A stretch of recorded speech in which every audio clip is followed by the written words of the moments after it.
Start sir. Hello.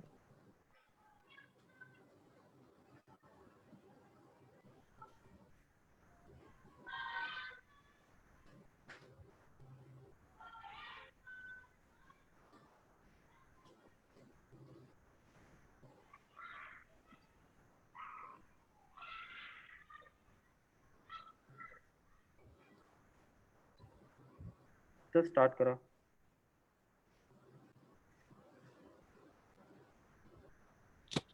Sir start करा. Hello, नमस्कार.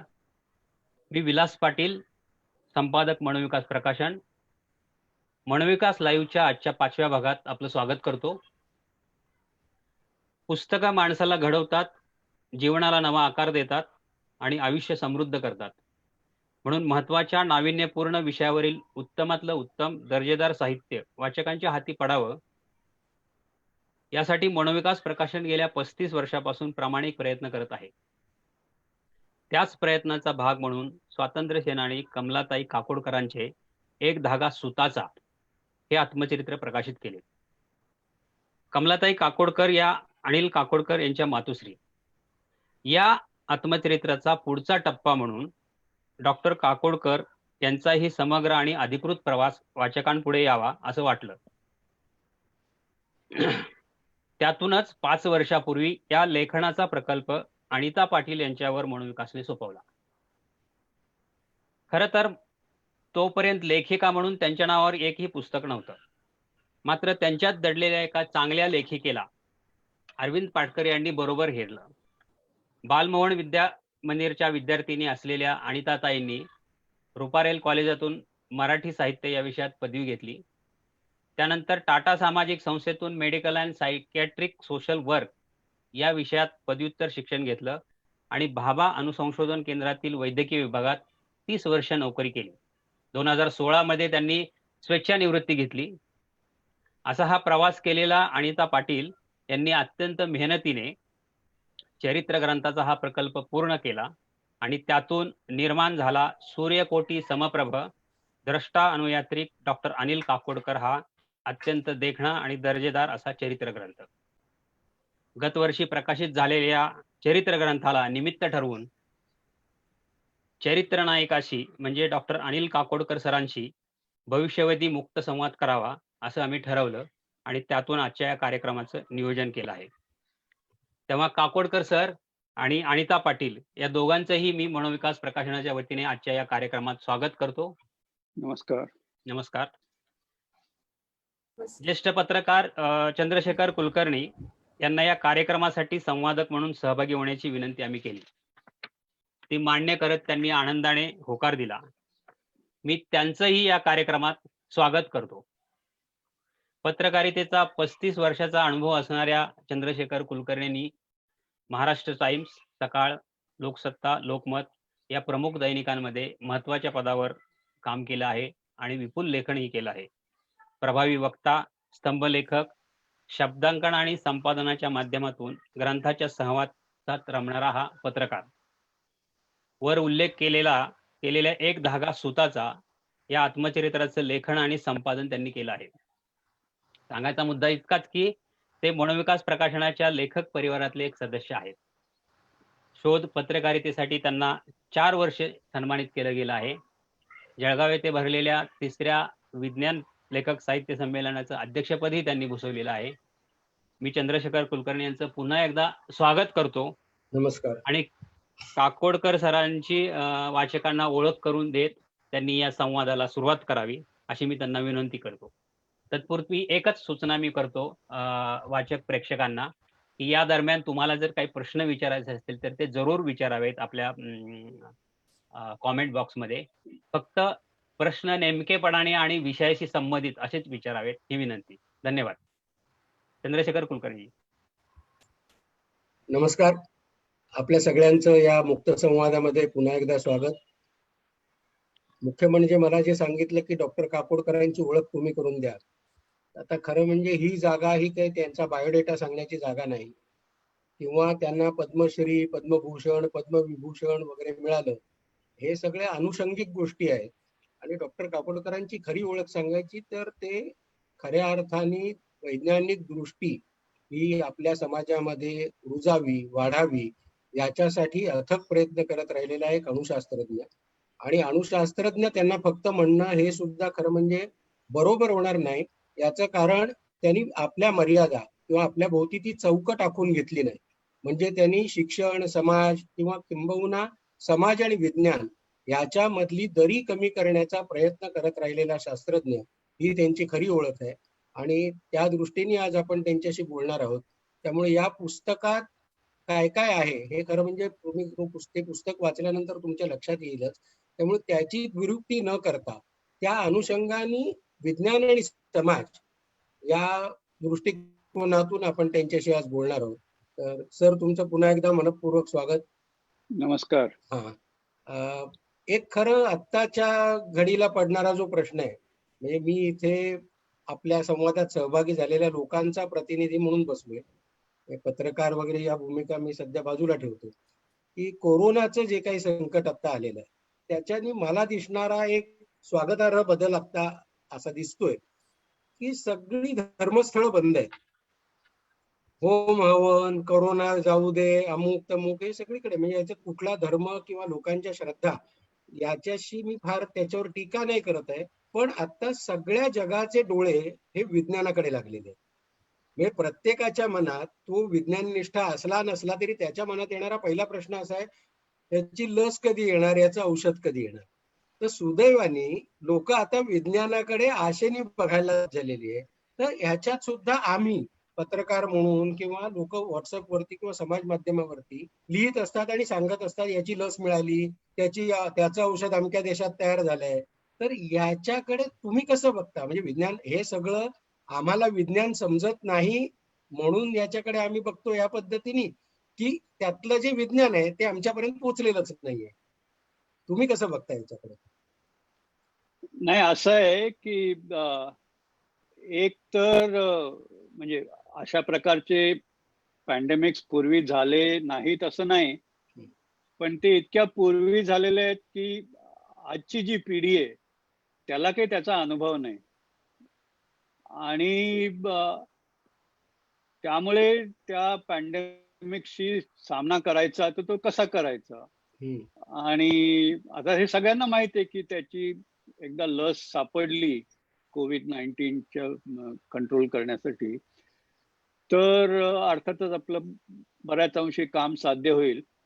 पण मग त्याला किती वेळ लागेल, एकदा म्हणजे ते सगळं क्लिनिकल ट्रायल्स करून सगळे अप्रूव्ह झाली तरी त्याचं प्रोडक्शन करून प्रत्यक्ष लोकांपर्यंत पोहोचेपर्यंत किती वेळ लागेल. आणि त्यामुळे अर्थातच म्हणजे विज्ञानाचं महत्व परत एकदा प्रकर्षाने सर्व जनमानसात जाणवतंय.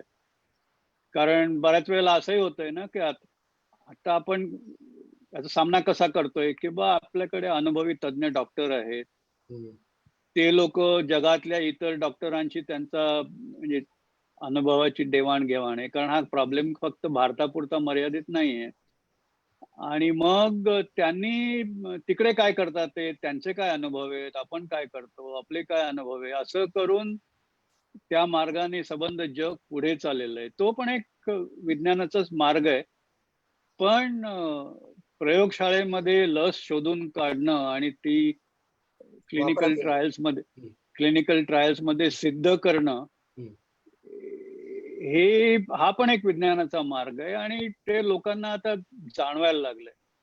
पण त्याची एक दुसरी बाजू पण आहे. म्हणजे विज्ञानाचा मार्ग हा असला तरी म्हणजे आपली जी आर्थिक घडी जी आहे आतापर्यंत, म्हणजे आपण जागतिकीकरणाचा खूप पुरस्कार करतो. मी अजूनही पुरस्कर्ता आहे जागतिकीकरणाचा.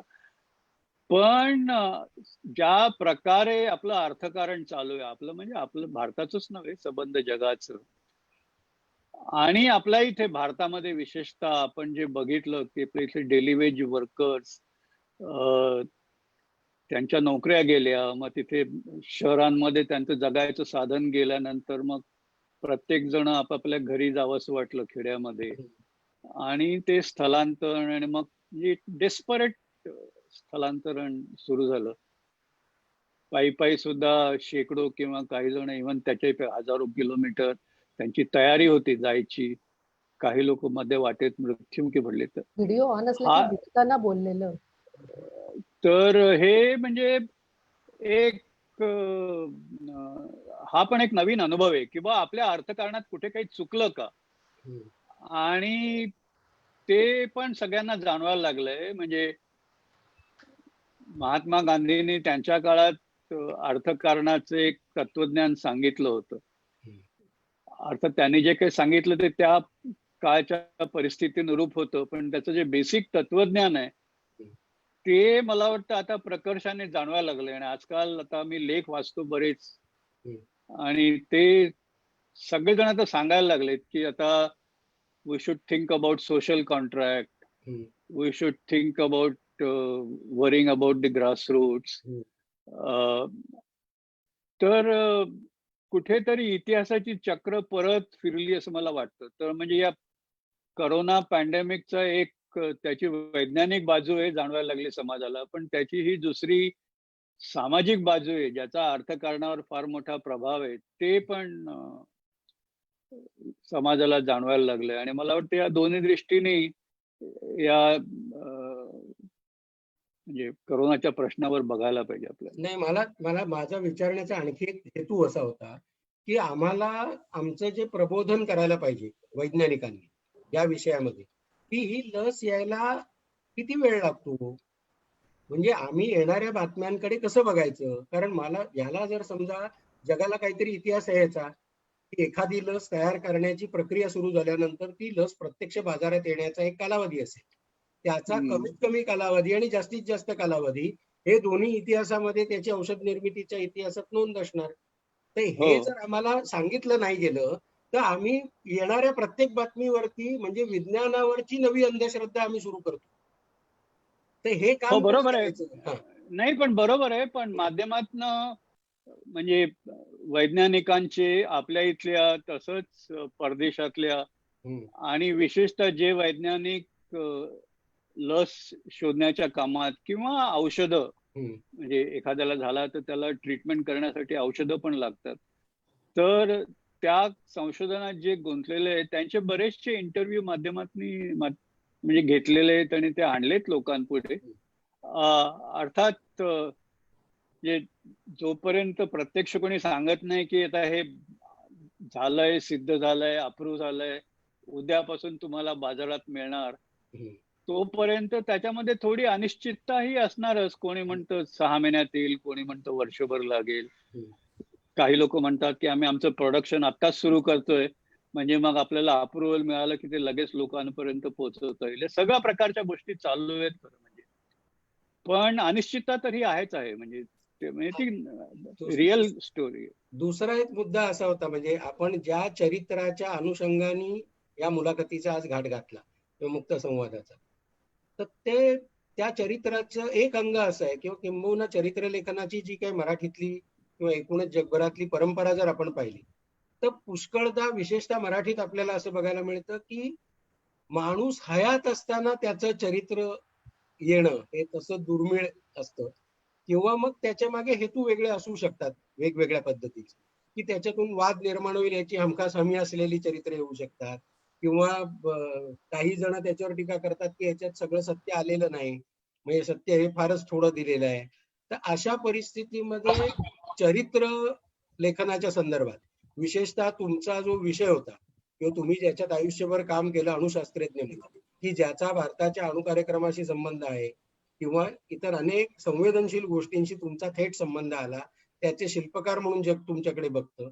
अशा वेळेला या चरित्र लेखनाला तुम्ही जी मंजुरी दिली, हे तुमच्या परोक्ष लिहिलेलं नाहीये किंवा ज्याला आपण म्हणतो की तुमच्या संमतीने किंवा तुमच्या सहभागाने हे सिद्ध झालेलं चरित्र आहे.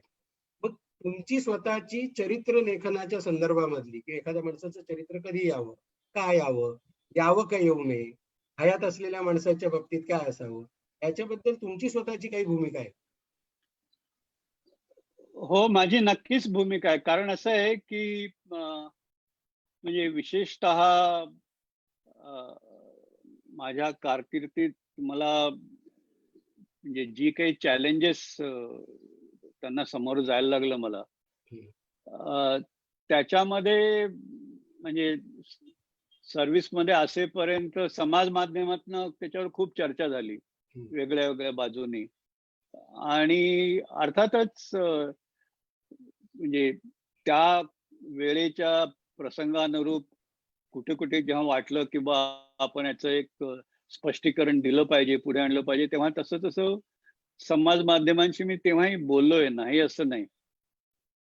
पण तरी सुद्धा एकूण म्हणजे एखादी गोष्ट घडली ती अशीच का घडली, तशी का नाही घडली, त्याच्या मागे आपण ज्या ज्या काही स्टेप्स घेतल्या त्या का घेतल्या, तर याच्या बाबतीतचं पूर्ण विवेचन म्हणजे इतर लोकांनी पुष्कळांनी केलं. आणि मला असं जाणवलं की ते तुम्ही म्हणाला तसं म्हणजे त्याच्यामध्ये एक ती परिपूर्णता म्हणून जी काही असायला पाहिजे ती काही मला दिसली नाही. आणि म्हणून केव्हा तरी या गोष्टी पुढे यायला पाहिजे म्हणून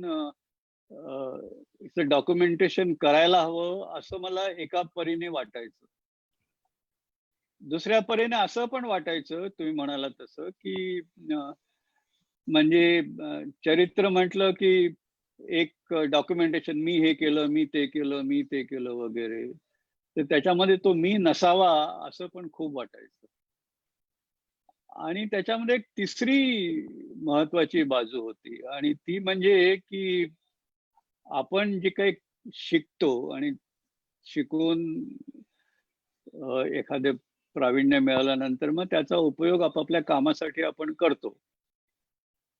तर माझी अशी एक ठाम भावना आहे की आपण म्हणजे आपले जे काही कौशल्य असतात, आपली जे काही केपेबिलिटी असते, ही आपण आपल्या आसपासच्या समाजाकडनं शिकलेलो असतो. म्हणजे मी माझ्या इंग्रजी बायोग्राफीमध्ये चक्क एकलव्याचं उदाहरण दिलंय की एकलव्य त्याला गुरु हवा होता आणि ते मिळणं कठीण झालं तेव्हा त्यांनी द्रोणाचार्यांना आपला गुरु मानला आणि प्रावीण्य मिळवलं. आणि जेव्हा द्रोणाचार्यांना कळलं की हे प्रावीण्य इतकं जास्त आहे की ते अर्जुनाला भारी पडेल, तेव्हा त्यांनी गुरुदक्षिणा म्हणून त्याचा अंगठा मागितला आणि त्यांनी तो ताडकन न विचार करता दिला. पण मला म्हणजे त्या तपशिलात जायचं नाही, मला एवढंच म्हणायचंय की त्याच्यामध्ये ही भावना की आपण खरं म्हणजे जे काही शिकलं त्यांनी स्वतःच परिश्रम केलं, स्वतःच प्रॅक्टिस केली, स्वतःच सगळं केलं, पण त्यांनी द्रोणाचार्यांचा पुतळा समोर ठेवला होता. तर ही जी भावना आहे की आपण जे काही शिकतो हे आपल्या आसपासच्या लोकांकडनं, आसपासच्या परिस्थितीतून शिकतो आणि त्याबद्दल आपल्या मनामध्ये नेहमीच एक कृतज्ञतेची भावना असायला पाहिजे. आणि म्हणून म्हटलं असल्या गुरूंना आपण काय गुरुदक्षिणा देणार. तर म्हटलं आपलं जर चरित्र आपणच लिहिलं आणि विशेषतः मी म्हणून असं नव्हे, पण जे काही केलं मी का केलं, त्याच्या मागची कारणं कोणती होती आणि परिस्थिती काय होती, त्याचं एक मुद्देसूद विवेचन जर झालं तर ते डॉक्युमेंटेशन पुढच्या काळासाठी सुद्धा चांगलं असेल आणि आपली बाजू अधिक स्पष्ट समाजासाठी केलेली. सो तर म्हणून म्हणजे मी त्या प्रस्तावनेला एकलव्यास डायरी असं लिहिलेलं. तर तिसरा असा मुद्दा होता की जेव्हा मी रिटायर होणार होतो तेव्हा हे विचार माझ्या मनात होता की रिटायर झाल्यानंतर आपण हे लिहायला घ्यायचं. पण मग वाटलं की नाही, हे लगेच जर लिहिलं तर आपण गुंतलेलो असतो त्या गोष्टीमध्ये, मग आपल्याला ते डिटॅच पद्धतीने बघता येत नाही. तर म्हटलं हे त्याला थोडासा काळ जाऊ दिला पाहिजे. आणि नंतर अशी पण भीती वाटली की खूप काळ गेला की मग विस्मरण होईल, ते आपल्याला बरोबर मुद्देसूदपणे सांगता येणार नाही वगैरे. तर अशा त्याच्यात वेगळ्या वेगळ्या बाजू आहेत. आता त्या बरोबर त्याचा बॅलन्स सांभाळला गेला की नाही मला माहित नाही. पण या सगळ्या गोष्टी आणि माझ्या तरी मनात येऊन गेल्या तेव्हा, की जेव्हा चरित्र लिहायचं ठरलं तेव्हा.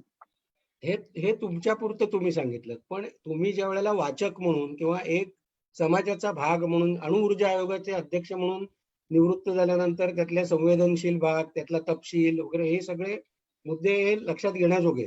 पण तुम्ही ज्या वेळेला वाचक म्हणून एक वाचक या नात्याने ह्या सगळ्या व्यवस्थेकडे जेव्हा बघता, तेव्हा तुमचं मत काय आहे की लोकांनी, जास्तीत जास्त लोकांनी ज्यांच्या गाठीशी असं शहाणपण आहे किंवा जे शहाणपण त्यांनी इतरांना वाटलं पाहिजे, अशा लोकांनी ते स्वतः हयात असताना चरित्र लिहिणे श्रेयस्कर आहे असं तुम्हाला वाटतं का?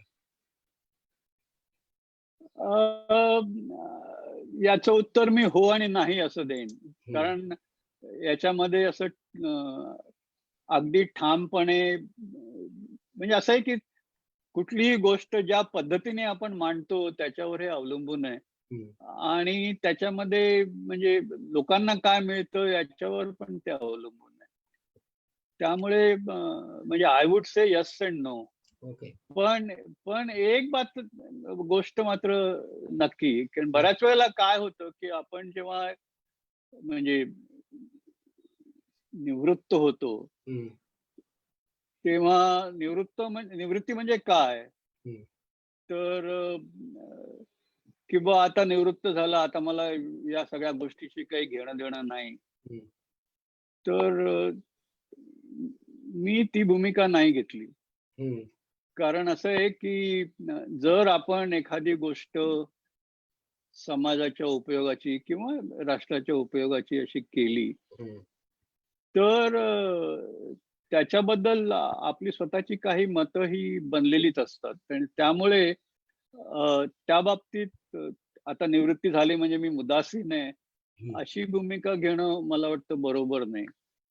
पण त्याचबरोबर म्हणजे मी इतकं केलं त्यामुळे आता नवीन कुठलीही गोष्ट करायची तरी मला विचारायला पाहिजे अशी अपेक्षा असणं आणि प्रत्येक गोष्टीमध्ये म्हणजे काय म्हणतात त्याला इंटरफिअरिंग मत प्रदर्शित करणं हे पण खूप चूक आहे असं मला वाटतं.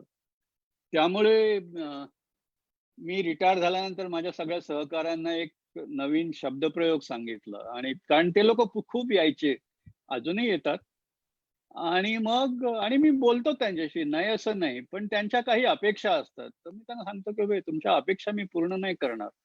का? आता म्हटलं मी आता रिटायर झालो. तर म्हणे नाही नाही पण तुमची मतं आहेत. म्हटलं हो माझी मतं आहेत. तर मग मी त्यांना एक शब्द सांगतो, डिटॅच्ड अटॅचमेंट. तर म्हटलं असं आहे की मला या सगळ्या गोष्टींबद्दल आस्था आहे, पण म्हणून नवीन जी व्यवस्था आहे त्याच्यामध्ये इंटरफिअर करणं हे केव्हाही चूक आहे. म्हणून I am attached but I am also detached. Suresh भट्टांनी खूप वर्षापूर्वी सांगून ठेवलं, गुंतुनी गुंत्यात साऱ्या पाय माझा मोकळा. बरोबर आहे. तसं ते आहे. पण आता ह्याच्यातून सर आणखी एक प्रश्न असा निर्माण होतो, म्हणजे तुम्ही थोडक्यात सांगितलं की प्रशासकीय डोकावत नाही तुम्ही, त्याच्यातल्या ज्या काही प्रशासकीय जबाबदाऱ्या त्याच्यातून मुक्त झालात, पण त्यातला जो बौद्धिक भाग आहे किंवा विचार मंथनाचा भाग आहे त्याच्यात तुम्ही अजूनही रस घेता किंवा त्याच्यामध्ये जे शक्य आहे ते देत असता. प्रश्न असा येतो की सामान्य माणसाला कायम पडणारा एक प्रश्न असा आहे की विज्ञान आणि समाज यांच्यामध्ये एक जी दरी आहे ना, म्हणजे वैज्ञानिक बहुवंशी, म्हणजे मला मराठी वर्तमानपत्रात तर ॲटॉमिक एनर्जीच्या चेअरमन म्हणजे अणुऊर्जा आयोगाच्या अध्यक्षाशी थेट संवाद साधायला मिळालाय किंवा साधला गेलाय असं फार म्हणजे विरळा असेल, हा दुसरा प्रसंग असेल. एरवी आमचा काही संबंध येत नाही, आमच्याशी तुम्ही बोलत नाही लोक, किंवा ज्याला आपण म्हणतो की हस्तिदंती मनोऱ्यात बसून शास्त्रज्ञ आपलं संशोधन करतात. त्याचं ऍप्लिकेशन समाजामध्ये कसं होणार आहे, समाजात त्याचा वापर कसा होणार आहे, समाजाला त्याचा नेमका वापर कसा करता येऊ शकतो किंवा कसा करता कामा नये, याच्याबद्दलच्या ज्या भूमिका आहेत, या दोन टोकांमधली जी त्याच्यामध्ये जो एक पूल बांधण्याचं काम आहे, हे आपल्याकडे किती झालंय आणि त्याच्यात काही नाही, करणं आवश्यक आहे का? हो हो, हा फार महत्वाचा मुद्दा आहे. हम्म.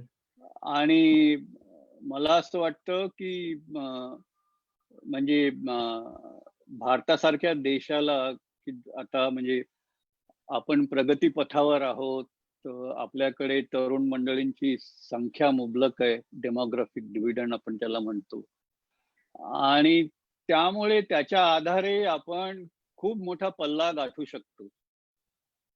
पण ते करताना केवळ म्हणजे विज्ञान शिकवणं किंवा विज्ञानाच्या आधारे नवीन प्राध्यापक निर्माण करणं, संशोधक निर्माण करणं, त्यांनी पेपर लिहिणं, आणि ह्या गोष्टी म्हणजे ज्या मिनिमम नेसेसिटीज आहेत तेवढ्या त्या व्हायलाच हवा. पण केवळ तेवढ्यावर थांबून चालणार नाही. आणि मला वाटतं तिथे आपण कुठेतरी थोडं कमी पडतो.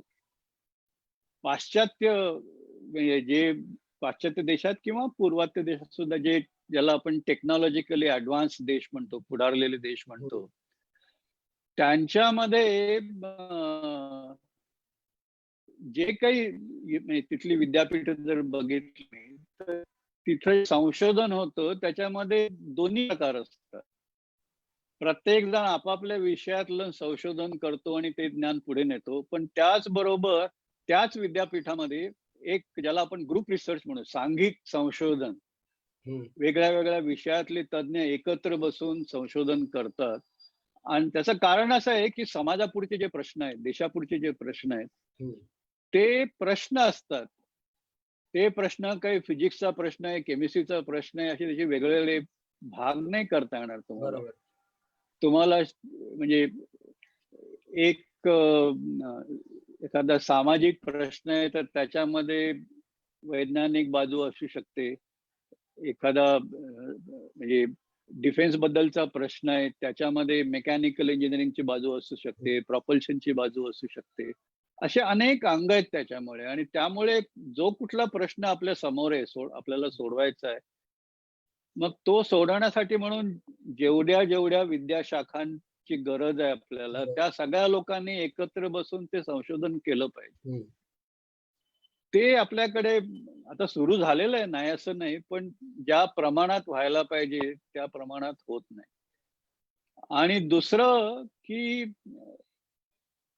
हे जे अग्रेसर देश आहेत, एखादा देश म्हणजे महासत्ता केव्हा बनतो? माझ्या मताप्रमाणे तो महासत्ता जेव्हा बनतो, म्हणजे असं काही लोक पैसा खूप आहे, श्रीमंती आहे म्हणून महासत्ता बनतो म्हटलं तर मग सौदी अरेबिया सारखे देश महासत्ता का नाही बनत? किंवा म्हणजे तर माझं असं सरळ सरळ मत आहे की ज्या देशांमध्ये जगामध्ये विकसित न झालेलं तंत्रज्ञान सर्वांच्या आधी पुढे आणण्याची क्षमता असते, मग ते संरक्षणाच्या बाजूने असो किंवा म्हणजे इंडस्ट्री पुढे येण्याच्या दृष्टीने त्या अनुषंगाने असो, पण नवीन तंत्रज्ञान जे आतापर्यंत कोणी केलं नाही, अशा प्रकारचं तंत्रज्ञान पुढे आणण्याची क्षमता ज्या देशांमध्ये असते, त्या देशांमध्ये महासत्ता बनण्याचं सामर्थ्य निर्माण होतं. थोडक्यात अस्सल आणि नक्कल मधलं अंतर जे आहे ते समजून घ्यायला पाहिजे आणि आपण करायला पाहिजे. हो, तर आणि इतरांच्या आधी, कारण असं आहे की एकदा आणि परत सर्वच गोष्टी आपल्याला सर्वांच्या आधी करता येतील असं काही नाही, पण तो कॉम्पिटिटिव्ह ऍडव्हान्टेज जो आहे तो आपल्याला असायला हवा. आणि इथे मला वाटतं संशोधनाकडे आपण या दृष्टीने बघायला पाहिजे, किंवा आपण जे नवीन ज्ञान मिळवलं त्याचं आपण झटकन तंत्रज्ञानात रूपांतर करतो की नाही. असं होऊ शकतं की एखादं संशोधन म्हणेल की मला बेसिक रिसर्च मध्ये इंटरेस्ट आहे, पुढे जायचं नाही. हम्म. पण म्हणून त्याच्यातनं जे काही तंत्रज्ञान निर्माण होऊ शकतं ती प्रोसेसच थांबावी असं नाही. तिथे there must be some handshake. आणि मग ज्याने संशोधन केलंय ती स्वतः किंवा इतर त्यांनी ते पुढे झालं पाहिजे. रिले रेस सारखं तसं वातावरण आपल्याकडे अजून परत आता होऊ घातलेलं आहे, पण ज्या प्रमाणात असायला हवं असं नाही. आणि हा आपल्या मानसिकतेचा प्रश्न आहे आणि ती मानसिकता खूप सुधारायला पाहिजे. सर, तुम्हाला एक क्षणभर विश्रांतीची विनंती करतो, कारण आपल्या बरोबर लेखिका तुमच्या चरित्राच्या अनिता पाटील त्या पण आपल्या सोबत आहेत आणि त्यांना मला एक प्रश्न विचारायचा आहे. अनिता. येस, बोल. हा, बोल. त्या मला बोल अशासाठी म्हणतात की मी त्यांचा धाकटा भाऊ आहे वगैरे घरी. तर ते मुद्दा असा आहे की सरांनी आता ज्याचा उल्लेख केला डिटॅच्ड अटॅचमेंटचा, तर त्यांची सगळी प्रकृती लक्षात घेता, तुझा त्यांच्या कुटुंबाशी असलेला परिचय लक्षात घेता किंवा तू त्यांना जवळून बघितलेलं असल्यामुळे अशा वेळेला लेखिका म्हणून त्यांची ही जी एक तत्वज्ञान आहे त्यांचं स्वतःच डिटॅच अटॅचमेंटचं, तशी तटस्थ राहून तुला चरित्र लिहिणं हे काय पद्धतीचं आव्हान होतं आणि ते जमलं का? त्याचं खरं उत्तर असं आहे, ते सरांनीच आत्ता सांगितलं होतं की मी कधीच मी केलं, मी असं केलं असं म्हणत नाही. ते तसं कधीच म्हणत नाही. आणि जेव्हा ह्या चरित्राचे नायक स्वतः आमचे सर, मी त्यांना डॉक्टर काकोडकर नाही म्हणू शकत, मी त्यांना फक्त सरच असं संबोधू शकते. तर ते सर स्वतःच इतके स्वतःकडे तटस्थपणे बघतात की लेखकांना म्हणजे तटस्थपणाचा आवडायची काही गरजच नाहीये. ते नॅचरली आपोआपच झालेलं आहे. तटस्थपणा आणण्याचा म्हणजे थोडासा प्रॉब्लेम एक दोन ठिकाणी असा झाला की सरांच्या बद्दल लिहिताना डॉक्टर काकोडकर असं लिहिणं हे माझ्यासाठी फार कठीण होतं.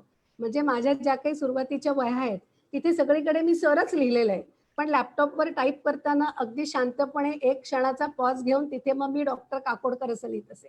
तसंच सरांच्या आईबद्दल म्हणजे आजींबद्दल लिहिताना मी कमलाताई लिहिणं मला फार कठीण गेलं. म्हणजे इतकं औपचारिकरित्या मी त्यांना नाही संबोधू शकत होते.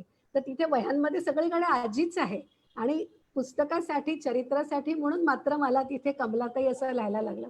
अदरवाईज जेव्हा ते स्वतःच इतके तटस्थपणे बघतात तेव्हा आपण म्हणजे ते खूप सोपं होतं.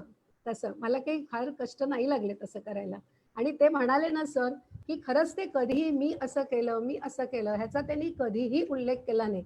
किंबहुना मी हे असं का केलं हे म्हणजे ते निर्णय मी का घेतला ह्याच्या मागची माझी भूमिका काय होती, वैचारिक भूमिका काय होती, हे त्यांनी खूप सविस्तरपणे विशद करून सांगितलं आणि ते ह्या चरित्रासाठी फार महत्वाचं होतं.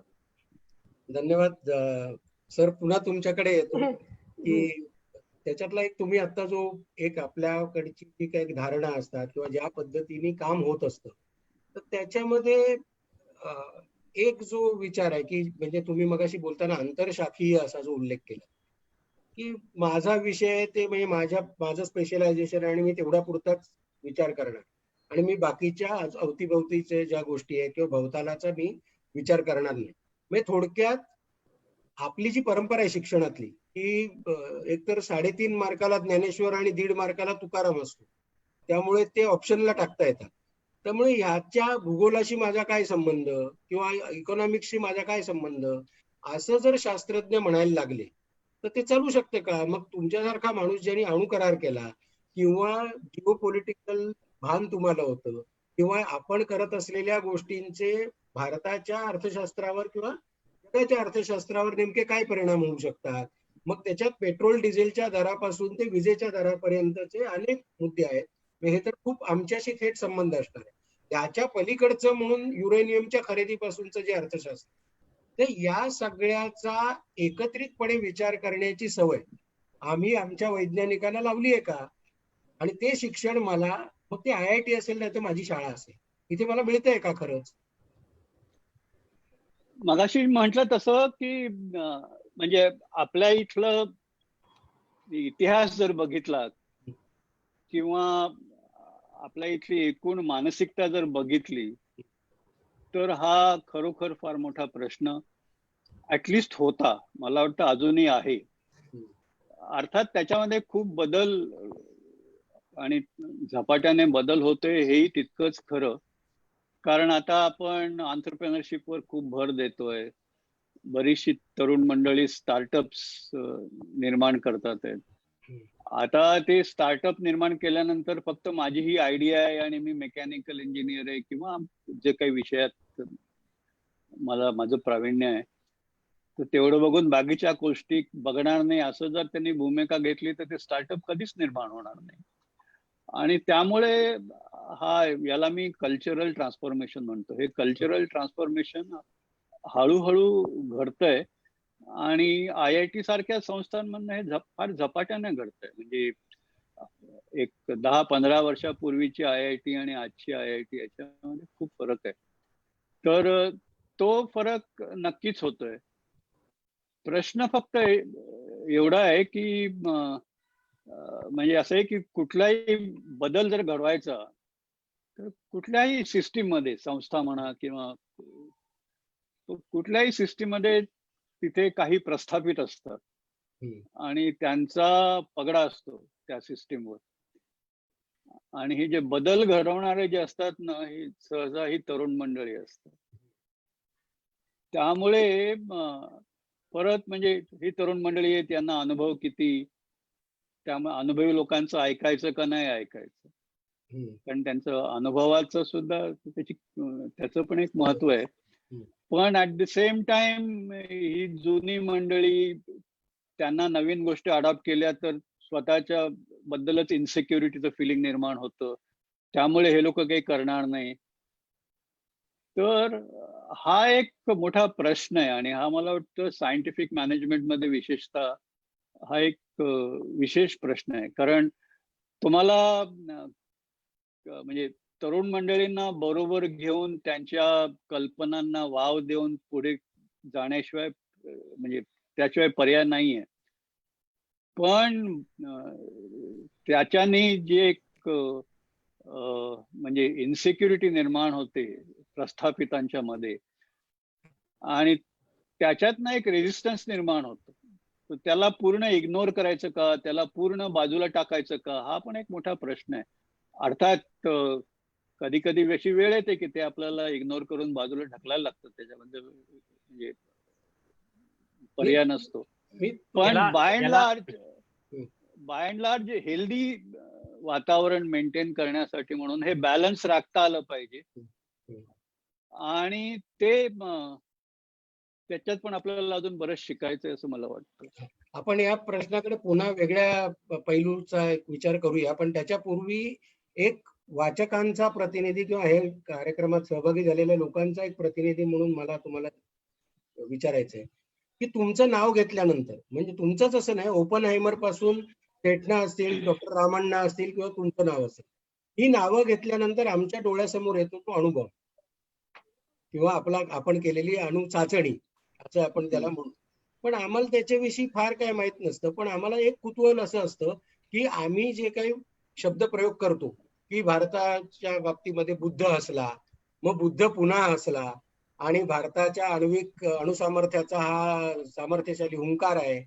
तर ही सगळी विशेषणं बाजूला ठेवून अणु कार्यक्रम किंवा आण्विक क्षमता याच्या बाबतीत जगाच्या संदर्भात आपण कुठे आहोत आज? असं आहे, तंत्रज्ञानाच्या दृष्टीने जर विचार करायचा झाला, टेक्नॉलॉजिकली आपण I would say we are on par with the rest of with the advance countries in the world. आणि अर्थात पण म्हणजे एकूण त्याचे म्हणजे विजेबद्दल जर बोलायचं झालं तर आपल्याला विजेची गरज खूप जास्त आहे. मग तेवढी वीज आपण अणुमाध्यमातून अजून निर्माण केली का, तर तिथपर्यंत आपण नाही पोचलो, कारण तेव्हा आपल्याला अणु इंधनाची कमतरता होती. आता तो प्रश्न सुटलेला आहे आणि मला वाटतं कालांतराने आपण ती जी आवश्यकता आहे ती पण पूर्ण करू शकू. पण म्हणजे आपल्या जो अणु सहकार्याचा जो करार झाला त्याच्यामध्ये ऍक्च्युली भारताचं रिकॉग्निशन रेकॉर्ड केलं गेलंय की India is responsible country with advanced nuclear technology. आणि म्हणजे सिव्हिल न्यूक्लिअर कोऑपरेशनचा म्हणजे ते जे करार मदार आहेत त्याचा पायाच याच्यावर असलेला आहे की responsible country with advance nuclear technology.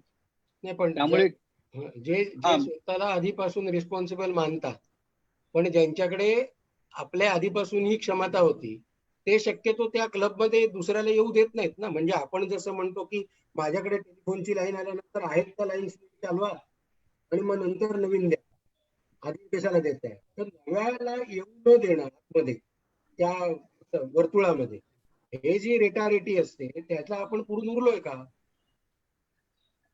अर्थातच. आणि असं आहे की हे नॅचरल आहे की ते फक्त केवळ न्यूक्लिअर वेपन्स बद्दल तेवढ्यापुरतं मर्यादित नाहीये. असे क्लब्स आणि असे कोटरीज वेगवेगळ्या ठिकाणी तयार झालेले आपण बघतो आणि एकदा ते निर्माण झाले की ते इतर लोकांना त्याच्यामध्ये प्रवेश देत नाहीत. कोणाला प्रवेश देतात? जेव्हा त्यांना जाणवतं की बुवा अमक्या अमक्याला आपण आपल्यामध्ये घेतलं तर आपला फायदा आहे आणि मग त्यांना आपण प्रवेश देतो. याचा अर्थ काय झाला?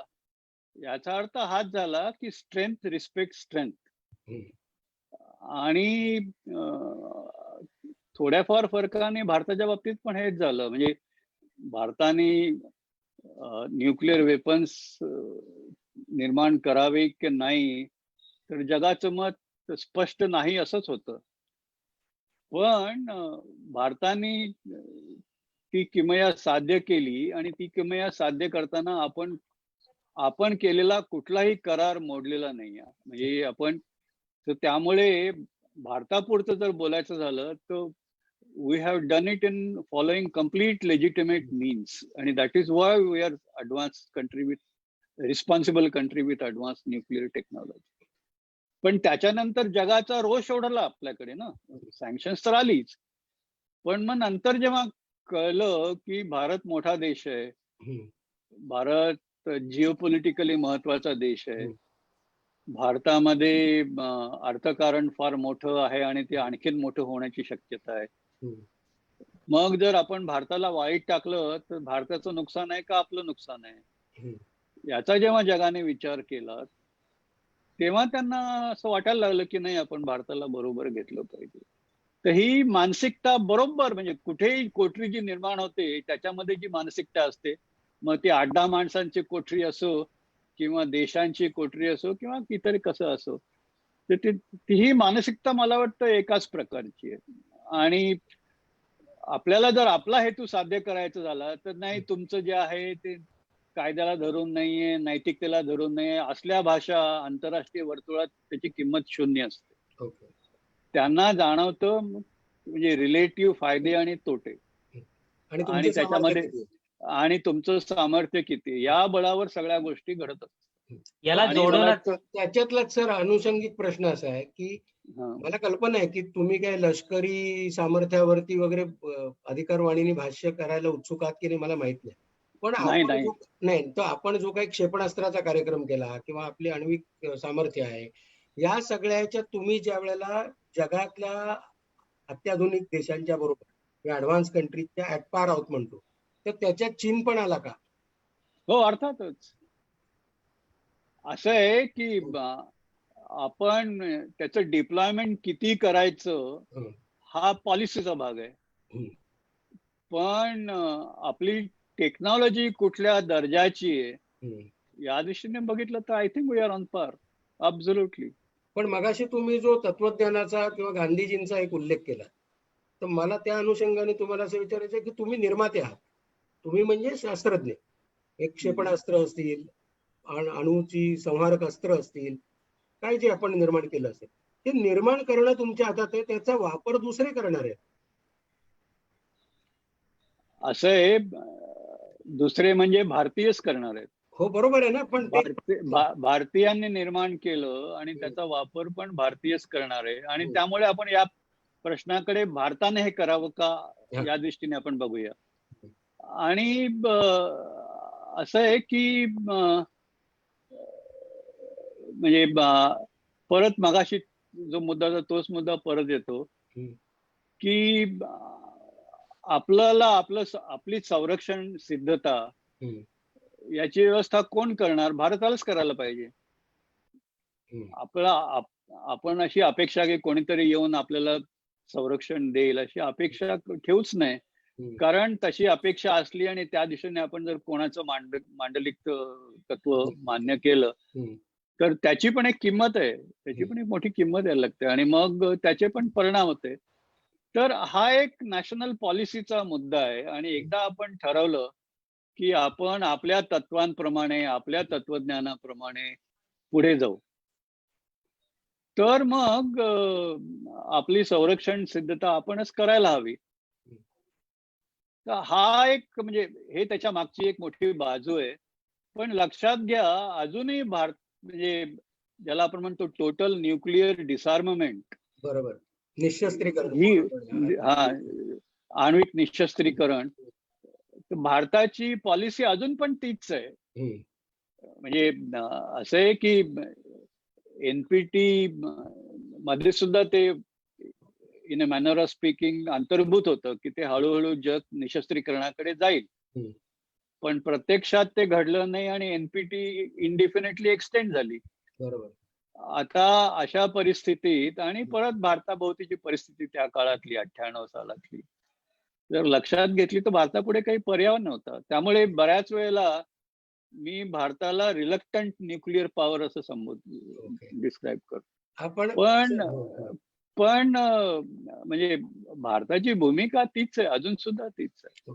आपण पुढचा प्रश्न एक इथे घेणार आहोत, त्याच्यानंतर आपले संपादक आपल्या FB लाईव्ह मध्ये सहभागी आहेत. काही प्रेक्षक आणि काही वाचक हे काही प्रश्न विचारतात, तर त्यातून काही प्रश्न ते विचारतील.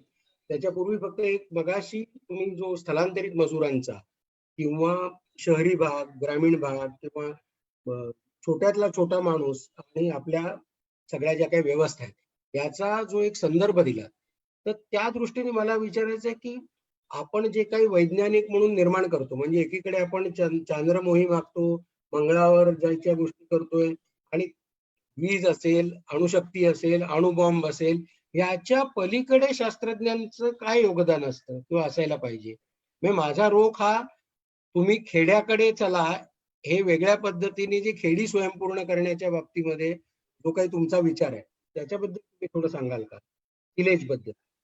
हो, त्याचं असं आहे की आता म्हणजे आपण रिव्हर्स मायग्रेशन आणि त्याच्यामुळे म्हणजे लाखोनी लोकांना they had to go through a very severe trauma. आता आपल्या इथे असं आहे की एक तर खूप विषमता आहे ग्रामीण भागात आणि शहरी भागात, प्रचंड विषमता आहे आणि म्हणून ही मंडळी गावातनं शहरात येतात नोकरी धंद्याच्या शोधामध्ये. पण मग अशी परिस्थिती आली की मग तीच व्यवस्था आहे ज्या म्हणजे पोटपाणी भरण्यासाठी म्हणून ही मंडळी शहरात आली, पण आता तीच व्यवस्था त्यांना झिडकारते आणि त्यांच्या अस्तित्वाचाच प्रश्न निर्माण होतो आणि म्हणून ते परत जातात. आता मी म्हणजे तेव्हा एक लेख पण लिहिला, कारण असं आहे की आता ही जी मंडळी आहेत ही शहरात काम करतात तर त्यातली बरीचशी मंडळी त्यांनी नवीन काहीतरी स्किल्स साध्य केल्या आहेत. मग काही गवंडी असतील, रिअल स्टेट मध्ये काम करणारी असतील, इलेक्ट्रॉनिक्स मध्ये काम करणारी असतील, ई रिटेलिंग मध्ये काम, म्हणजे वेगळ्या वेगळ्या क्षेत्रातली. पण त्यांनी प्रत्येकाने म्हणजे सगळेच जण काही म्हणजे अनस्किल्ड लेबर नाही आहेत, प्रत्येकाचं थोडंफार काही ना काही स्किल आहेत आणि हे सगळे आता गावात परत गेलेली आहेत. आता कल्पना करा की गावामध्ये म्हटलं की आपल्याला काय लक्षात येतं की गावामध्ये रोजगार किंवा लाईव्हलीहूड म्हणजे फक्त शेती आणि शेती. आणि मग आपली अशी भावना होते की शेतीवर काही पुरेसा रोजगार आपण निर्माण करू शकत नाही. उलट म्हणजे आजकालचे जे पॉलिसी मेकर्स आहेत, म्हणजे या कोविडच्या आधीपर्यंत पॉलिसी मेकर्स चक्क सांगायचे की जॉब्स, एकूण नोकऱ्या, ग्रोथ, इकॉनॉमिक ग्रोथ आणि सस्टेनेबिलिटी या तिन्ही गोष्टी एकत्र होणं शक्य नाही. आणि त्यामुळे आणि आपण चर्चा पण ऐकत होतो ना, आता नवीन टेक्नॉलॉजी येणार, मग जॉब लॉस होणार किंवा जॉबलेस ग्रोथच्या गोष्टी चालल्या होत्या. याच्या उलट म्हणजे महात्मा गांधींनी हे बरोबर ओळखलं होतं त्यांच्या काळात आणि त्यांच्या काळात अर्थात प्रश्न फक्त होता की हाताने काम करायचं का मशीनने काम करायचं, कारण तेव्हा काही फारशी टेक्नॉलॉजी नव्हती. फक्त माणूस की यंत्र असं एवढंच. हा माणूस की यंत्र एवढंच. हम्म. पण त्यांच्या लक्षात आलं की ही यंत्र म्हणजे एकाच फटक्यात शेकडो हजारो माणसांचं काम करतील आणि मग या लोकांना बेघर बनवतील. हम्म. आणि त्यांना जर बेघर बनवलं तर त्यांना मग काही पर्यायी लाईव्हलीहूड आहे का, हम्म. तर याचा कोणी विचार केलेला नाही. हम्म. म्हणून मग त्यांनी यांत्रिकीकरणाला कडाडून विरोध केला. हम्म. माझ्या मताप्रमाणे गांधीजींचा टेक्नॉलॉजीला तत्वतः विरोध नव्हता. हम्म. किंवा त्यांचं बघितलं तर त्यांचं काम अक्षरशः मिनिट टू मिनिट चालत असे. हम्म. त्यामुळे पण ती टेक्नॉलॉजी अप्रोप्रिएट असायला पाहिजे. टेक्नॉलॉजी अशी हवी की प्रत्येकाला चान्स मिळाला पाहिजे, प्रत्येकाला आपल्या उपजीविकेसाठी पुरेसं उत्पन्न साधता आलं पाहिजे. आणि म्हणजे इट शुड नॉट बिकम एक्सप्लॉयटेटिव्ह किंवा मी खूप नफा कळवला आणि इतर लोक लेवल प्लेइंग फील्ड म्हणतो की प्रत्येकाला त्याच्या तर त्यामुळे टेक्नॉलॉजीचा उपयोग हा अशा प्रकारे व्हायला पाहिजे की जास्तीत जास्त जणांचा फायदा व्हायला पाहिजे आणि समाजात विषमता निर्माण होऊ नये. हो, पण हे आणि म्हणून तत्वज्ञान सगळं मान्य आहे, पण मला शहरात ते गावात कसं मिळणार आहे? हाच मुद्दा. गावात का नाही मिळणार? गावात मिळणार नाही कारण शहरी माणसं शिकलेली, गावातली माणसं अशिक्षित. हे कोणी सांगितलं? हे कोणी ठरवलं? पूर्वीच्या काळी खरं शिक्षण गावात असायचं. आश्रमात गेलं की तिथे खरं शिक्षण असायचं. आता आपण जर एखादी युनिव्हर्सिटी स्थापन करायची झाली तर तुम्ही 4 जणांची कमिटी, त्यांचा हमखास निर्णय असेल की कुठल्या तरी शहरात बसवा. गावात का नको बसवायला? आणि एकदा गावात जर तशी तयारी झाली, त्या मुलांची तयारी झाली, तर तिथल्या तिथे आता असं सांगा की आपण वर्क फ्रॉम होम चालतंय आपल्या इथे आणि IT क्षेत्रातली मंडळी घरी बसून काम करतात, ते चांगलं काम करतात आणि बऱ्याच लोकांचं असं मत आहे की पूर्वीपेक्षा आता जास्त चांगलं काम होतंय. आता जर वर्क फ्रॉम होम हे चालू शकतं तर वर्क फ्रॉम विलेज का नाही चालू शकत? बरोबर. तर माझं जर घर गावात आहे तर मी अशा कामात गावातनच का नाही करू शकत की ज्याने गावाच्या गरजा पूर्ण होतील आणि शहराच्या पण गरजा मी म्हणजे तिथलं मार्केट पण मी त्याचा फायदा करून घेऊ शकेन. तर गांधींचा मुद्दा असा होता की villages should be net exporter. स्वयंपूर्ण गावं स्वयंपूर्ण झाली पाहिजे. आजच्या घटकेला आपली विलेजेस ही स्वयंपूर्णतेपेक्षा खूप खूप दूर आहेत.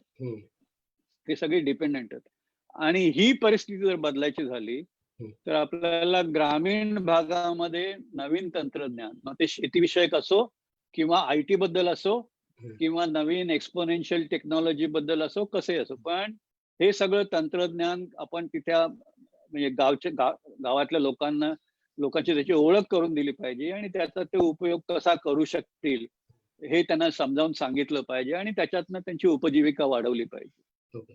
दुसरं तंत्रज्ञान बाहेरून आणलं आणि मी वापरलं असं आपल्या देशात चालू आहे असं. बरोबर. पण अशाने आज मी चांगलं तंत्रज्ञान आणलं, कालांतराने ते तंत्रज्ञान कालबाह्य होतं. त्यामुळे आपल्याला जर कॉम्पिटिटिव्हनेस सातत्य राखायचं असेल तर म्हणजे तिथेच ज्ञान साधनेची आणि ज्ञानाच्यावर आधारलेल्या तंत्रज्ञान आणि लाईव्हलीहूडची व्यवस्था गावातच होणं हे आवश्यक आहे. त्यामुळे टेक्नॉलॉजी, लाईव्हलीहूड आणि नॉलेज या तिन्ही गोष्टींचा संगम असलेली इकोसिस्टीम ही म्हणजे गावात तर निर्माण व्हायलाच पाहिजे, पण सर्व दूर निर्माण व्हायला पाहिजे. कारण तसं जर झालं तर आपण एक प्रकारची सक्षमता निर्माण करू लोकांच्या मध्ये आणि एकदा लोकांच्यात सक्षमता निर्माण झाली की ते लेवल प्लेइंग फील्ड आपोआप येईल आणि मग ही जी विषमता आहे ती दूर होईल. तर म्हणून माझा त्या सिलेजवर जो भर आहे, सिलेज म्हणजे कॉम्बिनेशन ऑफ सिटी आणि village, so knowledge bridge between city आणि विलेज.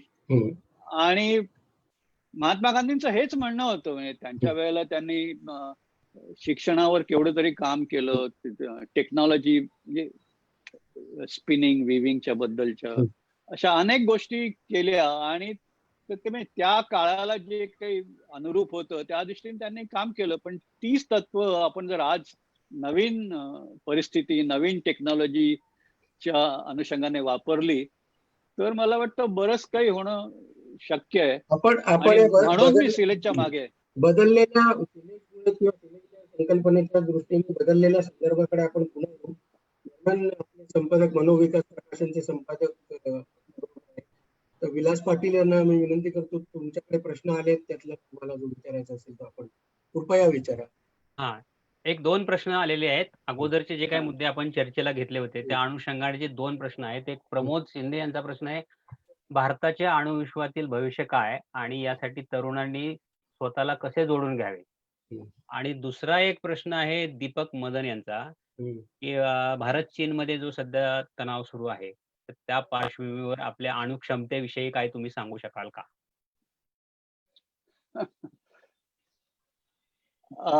पहिल्या प्रश्नावर आधी बोलूया. बरोबर. मला वाटतं आपल्या अणु कार्यक्रमाचं भविष्य उज्ज्वल आहे.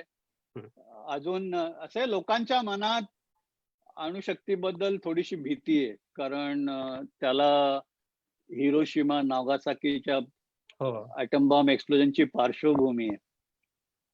आणि पण लोकांना हे अजून समजलेलं नाहीये की न्यूक्लिअर रिॲक्टर्स आणि न्यूक्लिअर बॉम्ब या 2 एकदम वेगळ्या गोष्टी आहे. बरोबर. आणि न्यूक्लिअर रिॲक्टरचा न्यूक्लिअर बॉम्ब सारखं एक्सप्लोड आपण नाही करू शकत.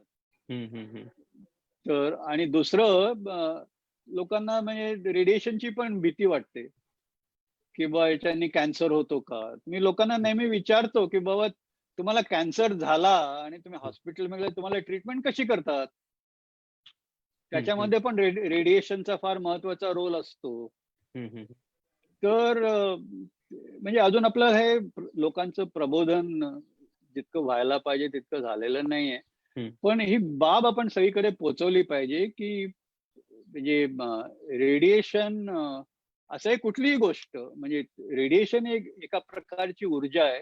मग त्याच्यामध्ये हीट असो, लाईट असो, ध्वनी असो, या सगळ्या ऊर्जा आहेत. आणि त्याचा जर अतिरेक झाला तर त्याची आपल्याला हानी होऊ शकते. पण ते जर मर्यादित प्रमाणात नीटप्रमाणे त्याचा उपयोग केला कंट्रोल पद्धतीने तर त्याचा आपण खूप फायदा करू शकतो. आणि सर्व टेक्नॉलॉजी बद्दल एक खरं आहे. आता सुरक्षिततेबद्दल पण लोकांच्या मनात खूप भीती आहे. तर माझी सगळ्यांना विनंती आहे की तुम्ही फक्त गुगलवर जा आणि एक प्रश्न विचारा, सर्च करा की फेटॅलिटीज पर किलोवॉट आवर इलेक्ट्रिसिटी प्रोड्यूस. म्हणजे विजेचा 1 युनिट निर्मितीमध्ये किती जीवितहानी वेगळ्या वेगळ्या वीज निर्मितीच्या मार्गात होते. बरोबर. आणि मग तुम्हाला एक तक्ता समोर येईल आणि ते वेगळ्या वेगळ्या साईट्सवरनं येतं. म्हणजे ते एकाच ठिकाणून येईल असं नाही, पण त्या सर्वांमध्ये तुम्हाला असं आढळेल की म्हणजे तुम्हाला असं वाटेल की या फेटॅलिटीज मध्ये न्यूक्लिअर कुठेतरी सगळ्यात वर बघायला लागेल आपल्याला तक्त्यामध्ये. मग तुम्हाला इथे न्यूक्लिअर दिसणार नाही. मग हळूहळू तुमची नजर जेव्हा खाली जाईल तेव्हा शेवटी कुठेतरी शेवटून पहिला किंवा दुसरा नंबर न्यूक्लिअर एनर्जीचा असेल. तर सांगायचा मुद्दा असा की जर ऑब्जेक्टिव्हली बघितलं तर nuclear energy is quite safe. आणि आता आपल्याला जे क्लायमेट चेंजचा प्रश्न सगळ्या जगापुढे उभा ठाकलाय आणि मला वाटतं भारतासाठी हा प्रश्न अधिकच महत्वाचा आहे.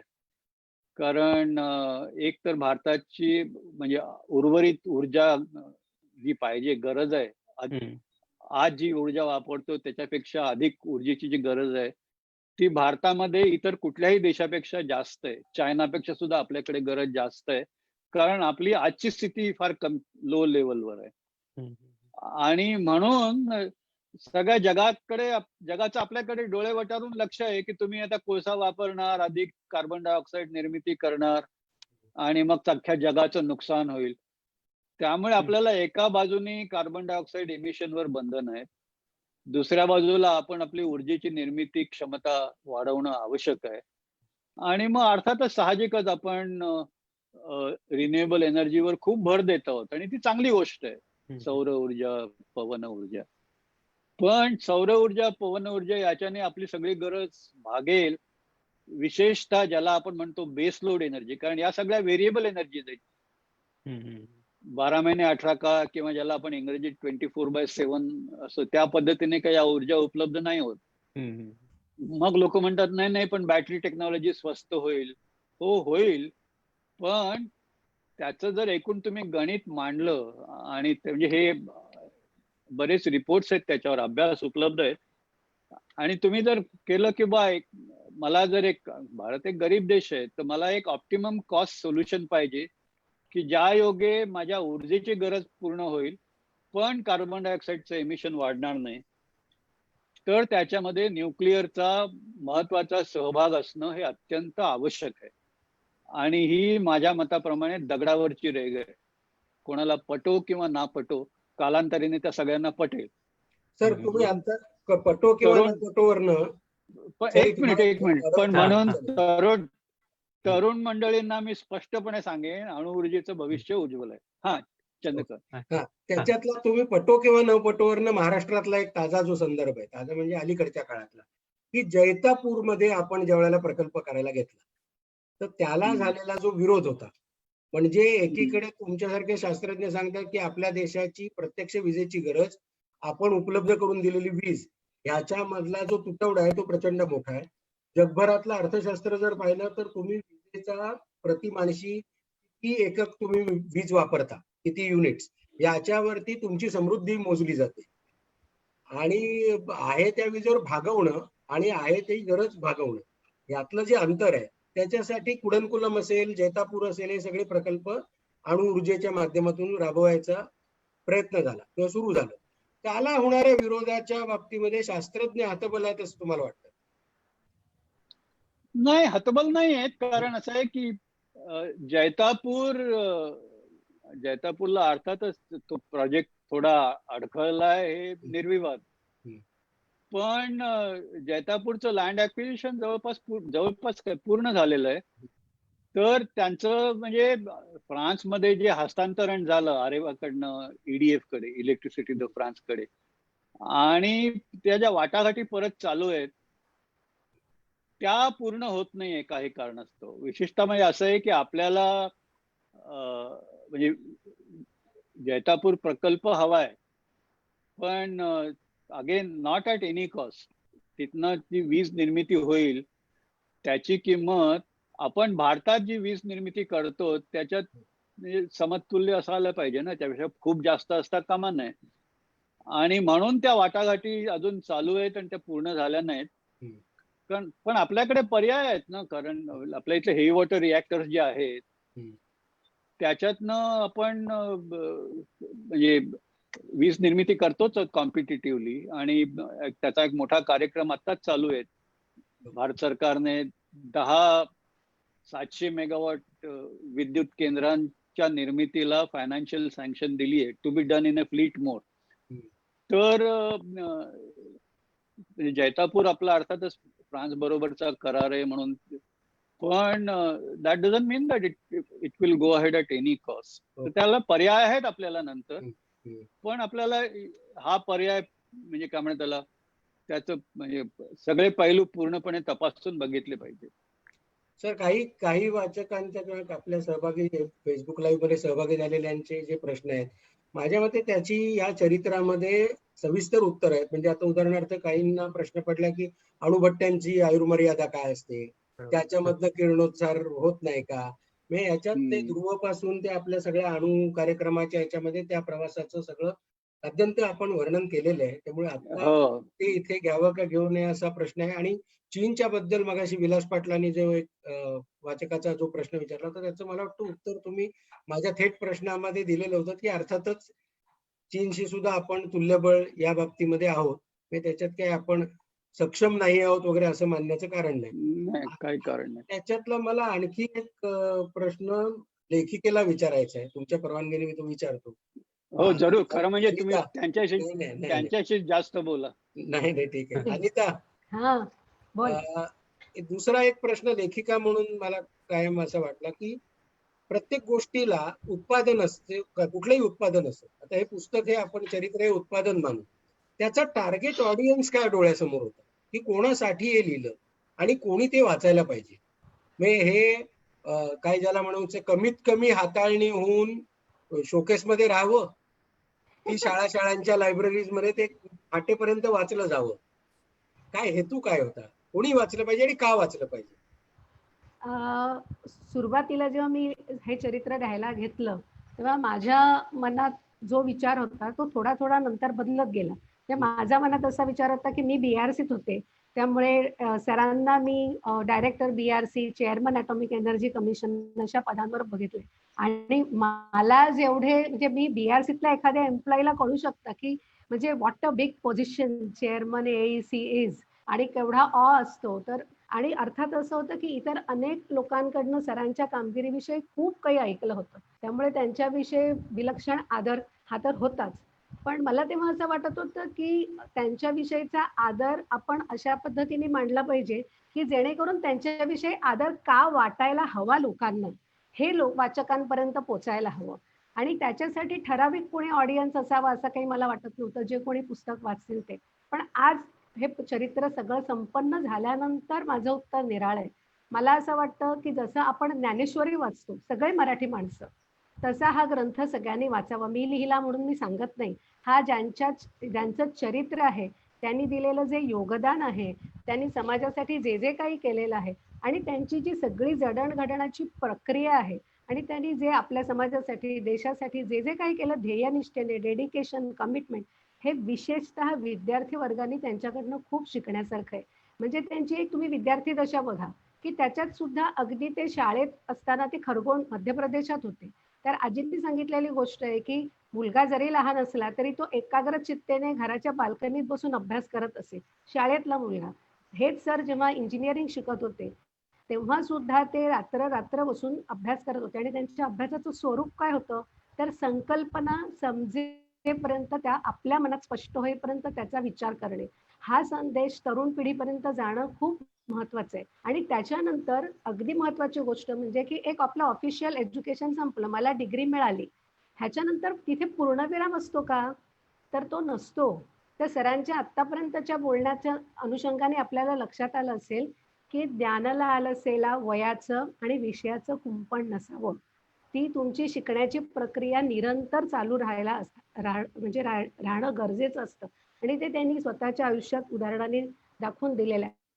मगाशी तू 1, 2, 3 बद्दल वगैरे पण म्हणजे सरांनी काही उल्लेख केले की करार झाला, तर त्याच्यात मला एक जाणवतं की तुला आठवत असेल, मी आणि माझा भाऊ चंदू आम्ही माननीय पृथ्वीराज चव्हाणांना भेटायला गेलो होतो की आम्ही सरांच्या आयुष्याशी निगडीत जे काही लोक आहेत, बरेच लोक आहेत, त्यांना भेटलो होतो. तर तेव्हा त्यांनी सांगितलेली गोष्ट अशी की 1, 2, 3चा जो मसुदा होता कराराचा, अमेरिकेबरोबर झालेल्या अमेरिकेबरोबर झालेल्या अणु कराराचा जो काही मसुदा होता, तो सरांनी इतका डोळ्यात तेल घालून दिला होता, त्यातला प्रत्येक शब्द त्यांनी काटेकोरपणे तपासला होता स्वतः. त्यातले पंक्च्युएशन म्हणजे पूर्णविराम, स्वल्पविराम, हे सगळं केलं होतं. मग आता एखादा इंजिनियर म्हणाला की मला भाषा येऊन काय करायचंय, तर हे चालेल का? तर हा मेसेज विद्यार्थ्यांनी घ्यावा, जे आता पदांमध्ये आहेत म्हणजे उच्च पदांवर काम करतात, त्यांनीही हा मेसेज घ्यावा असं मला वाटतं. आणि आणखीन काही गोष्टी मला सांगायच्या की आता ज्या पालकांना म्हणजे ज्यांच्या लहान मुलं आहेत त्यांनी हा वेगळ्या तऱ्हेने चरित्र ग्रंथ वाचावा की आपण जे मूल्यारोपण करतो त्याचे किती म्हणजे इम्पॅक्ट त्याचा किती दूरवर असतो आणि तो व्यक्तिमत्वाचा कसा अविभाज्य होतो, हे सरांच्या आयुष्याकडे बघितल्यावर कळतं. की सरांच्या मातोश्री म्हणजे आजी ह्या महिलाश्रमात राहून बा आणि बापूंच्या सान्निध्यात शिकल्या. आता गांधीजींनी खेड्याकडे चला हा संस्कार केला म्हणजे आपल्याला हे मूल्य दिलं, पण सरांनी तो कालमानानुसार त्याचा अन्वयाचा किती सुरेख लावलाय.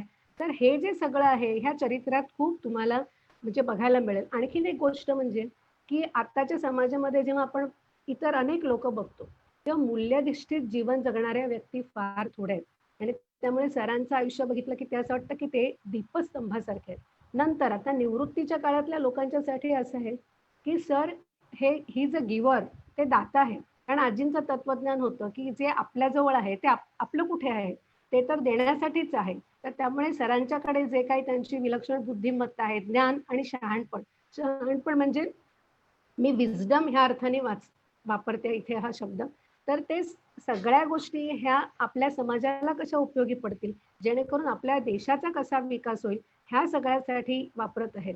आणि आणखीन एक गोष्ट सांगते की म्हणजे ही आठवण अगदी महत्वाची आहे की हे चरित्र ग्रंथाचं प्रकाशन झाल्यानंतर काही दिवसांनी माझ्या शाळेतल्या वर्गमित्राचा मला फोन आला होता आणि त्यांनी मला सांगितलं, की "अगं, मी हे सगळं चरित्र वाचलं ना, मला खूप आवडलं, खूपच छान. पण माझ्या मनात एक प्रश्न आला, की सर" म्हणजे तो डॉक्टर काकोडकर म्हणाला, "इतके बिझी अणुऊर्जा आयोगाचे अध्यक्ष म्हणजे त्यांच्या इतकी बिझी व्यक्ती दुसरी नसेल आणि ते सुद्धा जर का निवृत्तीनंतर समाजासाठी एवढं करतात, तर मी फक्त यू-डी-सिटीतनं पी-एच-डी झालो." त्याचं नाव डॉक्टर मनोज रणदिवे. "मी यू-डी-सिटीतनं पी-एच-डी झालो, माझी छान नोकरी आहे. मग आता माझी जबाबदारी नाही का, की मी सुद्धा काही करायला पाहिजे?" तर अशा प्रकारची भावना जर अनेक लोकांच्या मनात निर्माण झाली, तर ह्या चरित्राचं खरं फलित होईल. दुसरी एक आठवण सांगते वाचकांच्याच बद्दलची. आमचे एक परिचयाचे गृहस्थ आहेत. उत्तर भारतीय आहेत, त्यांची मराठी मातृभाषा नाही. त्यांच्या घरी वाचायला चष्मा सुद्धा नवरा आणि बायकोंच्या मध्ये एक आहे. त्यांचं नाव बाली. त्यांचा व्यवसाय आहे काळी पिवळी टॅक्सी चालवणे. पण त्यांनी हे चरित्र पूर्ण वाचलं. ते रोज एक चॅप्टर वाचायचे. मोठा चॅप्टर असायचे 2-3 दिवसातून. आणि त्यांनी मला सांगितलं, "मला असं वाटतं, की हे माझ्या मुलांनी वाचलं पाहिजे. कारण त्यातून त्यांना प्रबोधन होईल. त्यांनी काय करायला पाहिजे, आयुष्याकडे कसं बघायला पाहिजे हे शिकेल." आणखीन एक गोष्ट सांगते, की जे मला खूप जाणवते, की इतके सगळे त्यांना म्हणजे यश मिळालं, उदंड मानभरात मिळाले, म्हणजे नॅशनल, इंटरनॅशनल, पद्मश्री, पद्मभूषण, पद्मविभूषण. पण एवढं सगळं जरी झालं, तरी सरांचे पाय अगदी घट्ट जमिनीवर रोवून आहेत आणि त्यांच्यामध्ये जी नम्रता आहे, अनपॅरलल ह्युमिलिटी, ही गोष्ट सगळ्यांनी घेण्यासारखी आहे. आणि म्हणून त्यांच्याकडे एक आदर्श व्यक्तिमत्व, की आपण त्यांच्यापासून काय शिकू शकतो, हे म्हणजे बऱ्याच लोकांना कळू शकतं. आणि त्यांच्या देशप्रेमाविषयी मी बोलूच शकत नाही, कारण ते जे चरित्र वाचतील, त्यांना पानोपानी सर किती देशभक्त आहेत हे त्याचं जाणीव होईल, की कुठल्याही निर्णय प्रक्रियेमध्ये कुठलीही गोष्ट करताना ह्याच्यात माझ्या देशाचं हित कसं जोपासलं जाईल, हे ते विचार प्रथम करतात. त्यामुळे मला असं वाटतं प्रत्येक व्यक्तीने वाचावं, प्रत्येक वयोगटातल्या व्यक्तीने वाचावं आणि ते परत-परत वाचावं. कारण प्रत्येक वेळेस तुम्हाला त्यातून काहीतरी नवीन शिकता येईल. आणि अगदी म्हणजे खरं म्हणजे ह्या प्रश्नाचं उत्तरात हे नाहीये, पण तरी मी इथे एक गोष्ट सांगू शकते, की सर इतके बिझी असतात, ते किती बिझी असतात सगळ्यांना माहिती आहे. पण त्यांनी मला ह्या सगळ्या गोष्टी अगदी भरभरून आणि खूप प्रेमाने सांगितल्या. मी त्यांचे कधीही आभार मानू शकत नाही. आणि अरविंद पाटकरांचे मात्र मी आभार मानते, कारण मी नवलेखिका असून त्यांनी मला हा चरित्र ग्रंथ लिहिण्याची संधी दिली. सरांनी सांगितलंय की तरुणांचं थोडं थोडं ऐकलं पाहिजे, त्यांना वाव दिला पाहिजे, म्हणून त्यांनी ते केलं असणार. हो, मग सर, त्यांच्या मानाने मी तरुण आहे, नाही नक्की. नाही, धन्यवाद सर. हो. मगाशी एक आता हिने देशप्रेम किंवा याचा जो उल्लेख केला, त्या अनुषंगाने मगाशी एक मुद्द्याला आपण स्पर्श केला होता, ते थोडं अधिक विस्ताराने सांगाल का? आता आत्मनिर्भर असा उच्चारायला अवघड असलेला शब्द फिरतोय खूप. तर तुमचा स्वयंपूर्णतेकडे बघण्याचा तुमचा दृष्टिकोन काय भारताच्या संदर्भात? तुमच्या मते स्वयंपूर्णता म्हणजे काय असतं? असं आहे, अणुशक्ती खात्यात आणि विशेषतः BARC मधल्या प्रत्येक वैज्ञानिकाला डॉक्टर भाभांनी दिलेलं बाळकडू आणि त्याचा अर्थ काय असा जर विचारला तर तो म्हणजे सेल्फ रिलायन्स. म्हणजे BARC आल्या आम्हाला सगळ्यांना सेल्फ रिलायन्स वरचे खूप धडे गिरवायला मिळाले आणि आम्ही म्हणजे बऱ्याच गोष्टी इतर कुठल्याही लॅब मध्ये आता संशोधन करायचंय, आपल्याला एक उपकरण आणायचंय, मागव परदेशातनं. आणि मी हे बंधनं आल्या त्याच्या नंतर तर नाही सांगत आहे, त्याच्या आधी जेव्हा बंधनं नव्हती 74च्या आधीची गोष्ट सांगतोय. पण BARC मध्ये पहिला प्रश्न विचारला जातो की हे बाहेरून कशाला आणायला पाहिजे, हे आपल्या देशात आपण नाही करू शकणार का? आपल्या देशात उद्योग क्षेत्रात जर होत नसेल तर आपण BARCतच बनवू नाही शकत का? आणि त्या प्रश्नाला जोपर्यंत एक म्हणजे पटेलचं उत्तर मिळत नाही तोपर्यंत एखादी गोष्ट बाहेरून आयात करण्याची परमिशनच मिळायची नाही. आणि हे असं कित्येकदा आम्ही बघितलंय. त्यामुळे सेल्फ रिलायन्स हा म्हणजे आमच्या दृष्टीने गुरुमंत्र आहे. त्यामुळे आत्मनिर्भर भारत मला तरी त्यात काही नवीन असं नाहीये.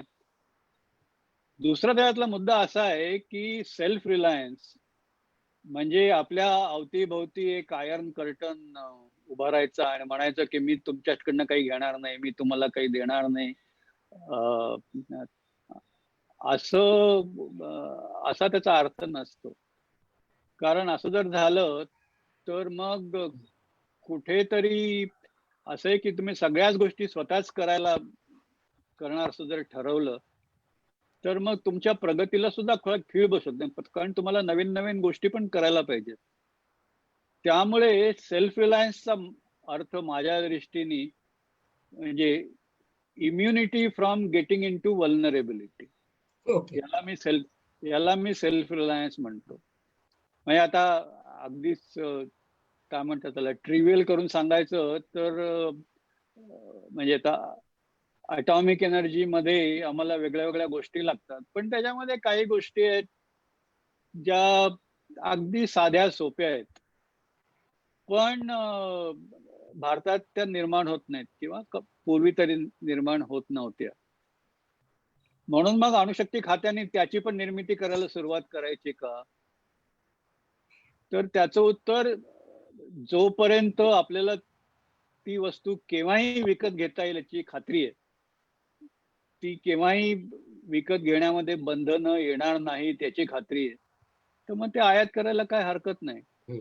पण एखादी गोष्ट किंवा आपण एक मोठं उपकरण तयार केलं आणि त्याच्यातला एखादा पार्ट आपण परदेशातनं आयात केला आणि परदेशात एक दोन कंपन्याच अशा आहेत की ज्या तो पार्ट सप्लाय करतात आणि आपण मारे म्हटलं की मी हे भारतात निर्माण केलेली गोष्ट आहे आणि तुम्ही त्याचं प्रोडक्शन सुरू केलं आणि त्या देशांनी तो पार्ट द्यायचा बंद केलं, तुमचं काम अडलं. बरोबर. तर याला तुम्ही आत्मनिर्भर नाही म्हणू शकत. त्यामुळे मगाशी म्हटल्याप्रमाणे माझ्या दृष्टीने सेल्फ रिलायन्स म्हणजे इम्युनिटी अगेन्स्ट वल्नरेबिलिटी हा अर्थ आहे. आणि त्याला काहीतरी बोलायचं. म्हणजे सरांचे विचार ऐकल्यावर माझ्या मनात एक असा विचार आलाय की मी medical and psychiatric social worker by profession आहे, त्यामुळे I am true to my profession की आपण आजार संसर्गजन्य म्हणतो, सध्या कोरोना चाललाय त्यामुळे फिजिकल डिस्टन्सिंग आहे. तर हे विचार ऐकल्यानंतर मला असं वाटलं की फिजिकल डिस्टन्सिंग जरी आपण ऍडव्होकेट केलं असलं तरी आपण वैचारिक डिस्टन्सिंग ऍडव्होकेट केलेलं नाहीये. आणि सर प्रत्येकाला प्रत्यक्ष भेटू शकत नाहीत, पण ते विचारांनी त्यांच्या चरित्राच्या माध्यमातून जरूर भेटतील. त्यामुळे ही चरित्र वाचा. आणि दुसरं कसं आहे की खूप वेळा आपण म्हणतो ना की आजार संसर्गजन्य आहे, पण thoughts, emotions and behaviour are more contagious than any disease. त्यामुळे आपले पूर्वजही म्हणत असे सुसंगती सदा घडो, तर ते आपल्याला अशा चरित्राच्या माध्यमातून आपल्याला हे सगळे विचार भेटत असतात आणि आपल्याला त्यांची भेट होत असते. म्हणून हे चरित्र वाचणं खूप गरजेचं आहे. Anita, I am very happy use the term physical distancing. सुरुवातीला सगळे लोक सोशल डिस्टन्सिंग म्हणत होते, सरकारी भाषेत सुद्धा सोशल डिस्टन्सिंग होता आणि तेव्हापासून माझ्या त्याला विरोध होता की सोशल डिस्टन्सिंग काय चाललंय. तर आता आपण सोशल मीडियाचा प्रभाव आहे तो. पण आता त्याला म्हणजे फिजिकल डिस्टन्सिंग किंवा आणखीन चांगलं म्हणजे सेफ डिस्टन्सिंग असे नवीन शब्द प्रयोग.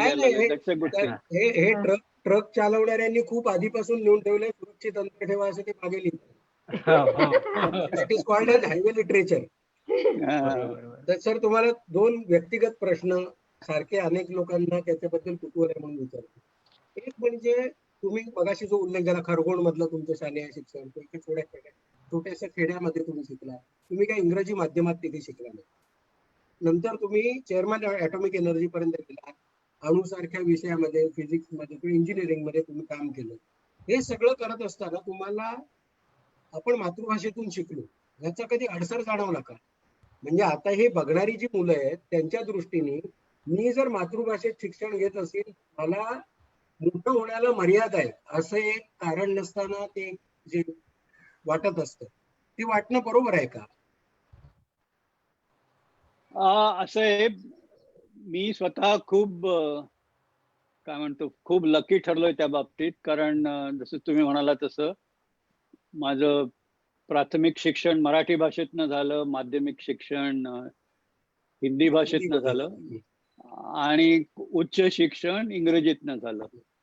आणि पण म्हणजे आजकाल जसे भाषेचे वाद चालतात ना, तसे काही त्या काळी नव्हते. कारण मी जेव्हा हिंदीतनं माध्यमिक शाळेत किंवा हायर सेकंडरीमध्ये शिकलो, तेव्हा आमची विज्ञानाची जी पुस्तकं होती ती हिंदीत होती, पण त्याच्यातल्या ज्या संज्ञा होत्या त्या इंग्रजी होत्या. त्याच्यामध्ये म्हणजे बीकरला चक्क हिंदीमध्ये सुद्धा बीकर म्हटलेलं होतं. फ्लास्क होता, कार्बन डायऑक्साईड होतं. हो, पण ते हिंदीचं वैशिष्ट्य त्यामुळे ना, ते सर आजही त्या- बैंकच लिहितात. हो, पण त्यामुळे मला म्हणजे असं एक कन्सेप्च्युअल भाषेचं महत्व काय की आपल्याला म्हणजे कन्सेप्च्युअल क्लॅरिटी शक्य तितक्या लवकर डेव्हलप व्हावी. आणि त्या दृष्टीने अचूकता मला तर त्रास झाला नाही. पण म्हणजे नाहीतर म्हणजे बऱ्याच वेळेला काय होतं की म्हणजे मी असं बघितलंय की म्हणजे रुपारेल कॉलेजमध्ये मी जेव्हा जॉईन झालो तर तिथे पहिल्या फर्स्ट इयरच्या 4 तुकड्या होत्या, डिव्हिजन 1 टू डिव्हिजन 4, आणि पहिल्या 3 तुकड्या मराठी माध्यमाच्या मुलांच्या होत्या आणि शेवटच्या तुकडीमध्ये इतर सर्व म्हणजे इंग्रजी माध्यम, हिंदी माध्यम, गुजराती माध्यम वगैरे असे सगळं. आणि मला अर्थात आमच्या इकडे सगळं मग शिक्षण सगळंच इंग्रजीतनं होतं कारण दुसरा पर्याय नव्हता. पण मला माहिती आहे की त्या पहिल्या 3 तुकड्यामध्ये त्या फर्स्ट इयर सायन्सचे जवळपास 6 महिने त्या प्रोफेसरना मराठीतनं शिकवायला लागलं, कारण ते इंग्रजीतनं त्या मुलांना समजेच ना. आणि मग ते मराठीतनं शिकवून त्याच्या परत मराठी शब्द मग इंग्रजी शब्द असं करत करत मग ते इंग्रजी शिकवायला लागले. तर सांगायचा मुद्दा असा की त्या मुलांना इंग्रजी येत नव्हतं अशातला भाग नाहीये, हा आकलनाचा प्रश्न आहे. आणि असे की शिक्षण आणि म्हणजे शिक्षणाची म्हणजे भाषा शिकणं आणि शिकण्यासाठी म्हणूनची भाषा या वेगळ्या गोष्टी आहेत. आमचे बाबा नेहमी असे सांगायचे की इंग्रजी शिकणं आणि इंग्रजीतून शिकणं एक्झॅक्टली या भिन्न गोष्टी, दोन वेगळ्या गोष्टी आहेत. आणि as long as there is clarity about it, मला वाटतं हा प्रश्न कधी निर्माण होणार नाही. पण आणि त्याला काहीतरी बोलायचं होतं. हा, म्हणजे मला असं सांगायचंय की आपण डॉक्टर अनिल काकोडकर यांच्या चरित्राविषयी, आमच्या सरांच्या चरित्राविषयी बोलतोय. Of course he is a big person, chairman atomic energy commission, आणि त्यांची इतकी पद आहेत. पण कुठलीही व्यक्ती एकटी नसते, म्हणजे कुठल्याही व्यक्तीच्या सोबत त्याचं कुटुंब असतं आणि त्याच्याविषयी बोलणं, मी चरित्र जर का लिहिलं असेल तर ते माझ्यासाठी it's my moral responsibility to mention. तर इथे मला 2 गोष्टी सांगायच्या आहेत की कुठलंही मूल आपोआप घडत नसतं, त्याला घडवणारे असतात त्यांचे पालक. आणि सरांच्या जडणघडणीमध्ये आजींचा प्रचंड मोठा वाटा आहे, कारण आजी स्वतः एकतर बा आणि बापू यांच्या सहवासात राहिल्या होत्या महिलाश्रमात. बा आणि बापू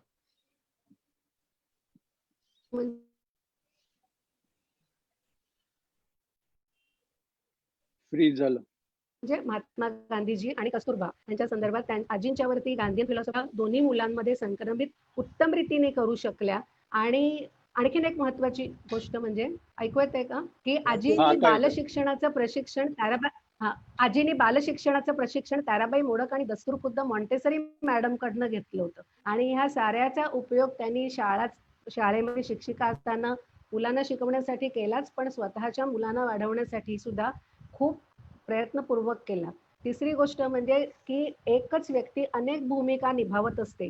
हा आम्हाला सोशल वर्कर्सना खूप मोठा असा प्रश्न असतो की कॉन्फ्लिक्ट ऑफ रोल्स. पण सरांच्या बाबतीत तसं बघायला गेलं तर there was never a conflict of role. Whatever role he is playing it perfect to the tune. म्हणजे घरी आल्यानंतर ते सुयशा काकूंचे हजबंड, मुलींचे डॅडी, नंतर बहिणीचे दादा, आणखीन नातवंडांचे आजोबा, he is perfect in that. आणि चरित्र लिहिल्यानंतर आपण फक्त त्यांच्या ऑफिशियल कर्तृत्वाबद्दल सांगू शकत नाही, थोडंफार तरी आपल्याला ही गोष्ट महत्वाची आहे. त्यामुळे मी तरुण पालकांनाही सांगू शकते की तुम्ही सुद्धा try to achieve that balance, तरच तुम्ही परिपूर्ण होऊ शकता. एक शेवटचा मी प्रश्न विचारतो. नाही, तुम्ही आधी मला सांगा की आपल्याकडे वेळ किती आहे आता. नाही, आता संपवायचं. एक शेवटचा प्रश्न, त्याच्यानंतर तुमचा एक प्रश्न घेऊयात आणि संपवूयात. ठीक आहे. हा, एक शेवटचाच प्रश्न आहे. मग कोरोनाचा विषय निघाला सोशल फिजिकल डिस्टन्सिंगच्या निमित्तानं. अरविंद पाटकर आणि आपले प्रकाशक आहेत, त्यांनी विचारलेला प्रश्न आहे हा, हा विचारा ना. आवाज फ्रीज झाला त्यांचा. त्यांचा प्रश्न आहे सरांची कोरोनाच्या काळामध्ये तुमचा तुमचा दिनक्रम काय राहिलेला आहे आणि तुम्ही या काळात काय संकल्प केलाय का? कारण लोकांना ते पण जमलेलं नाहीये.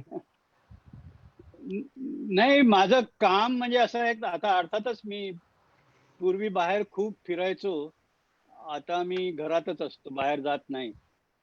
पण माझी कामं तशीच चालू आहे, वर्क फ्रॉम होम. आयटीचे लोक कसे वर्क फ्रॉम होम करतात, तसं माझं पण माझ्या मीटिंग चालतात. आता जशी आपण आयटीच्या टेक्नॉलॉजीच्या माध्यमातून ही चर्चा करतो, तशी म्हणजे आणि किती म्हणजे इंटरनॅशनल कॉन्फरन्स असली, पॅरलल सेशन्स असलेली कॉन्फरन्स असली, किंवा 30-40 जणांची मीटिंग असली, सगळं व्यवस्थित होतं आजकाल.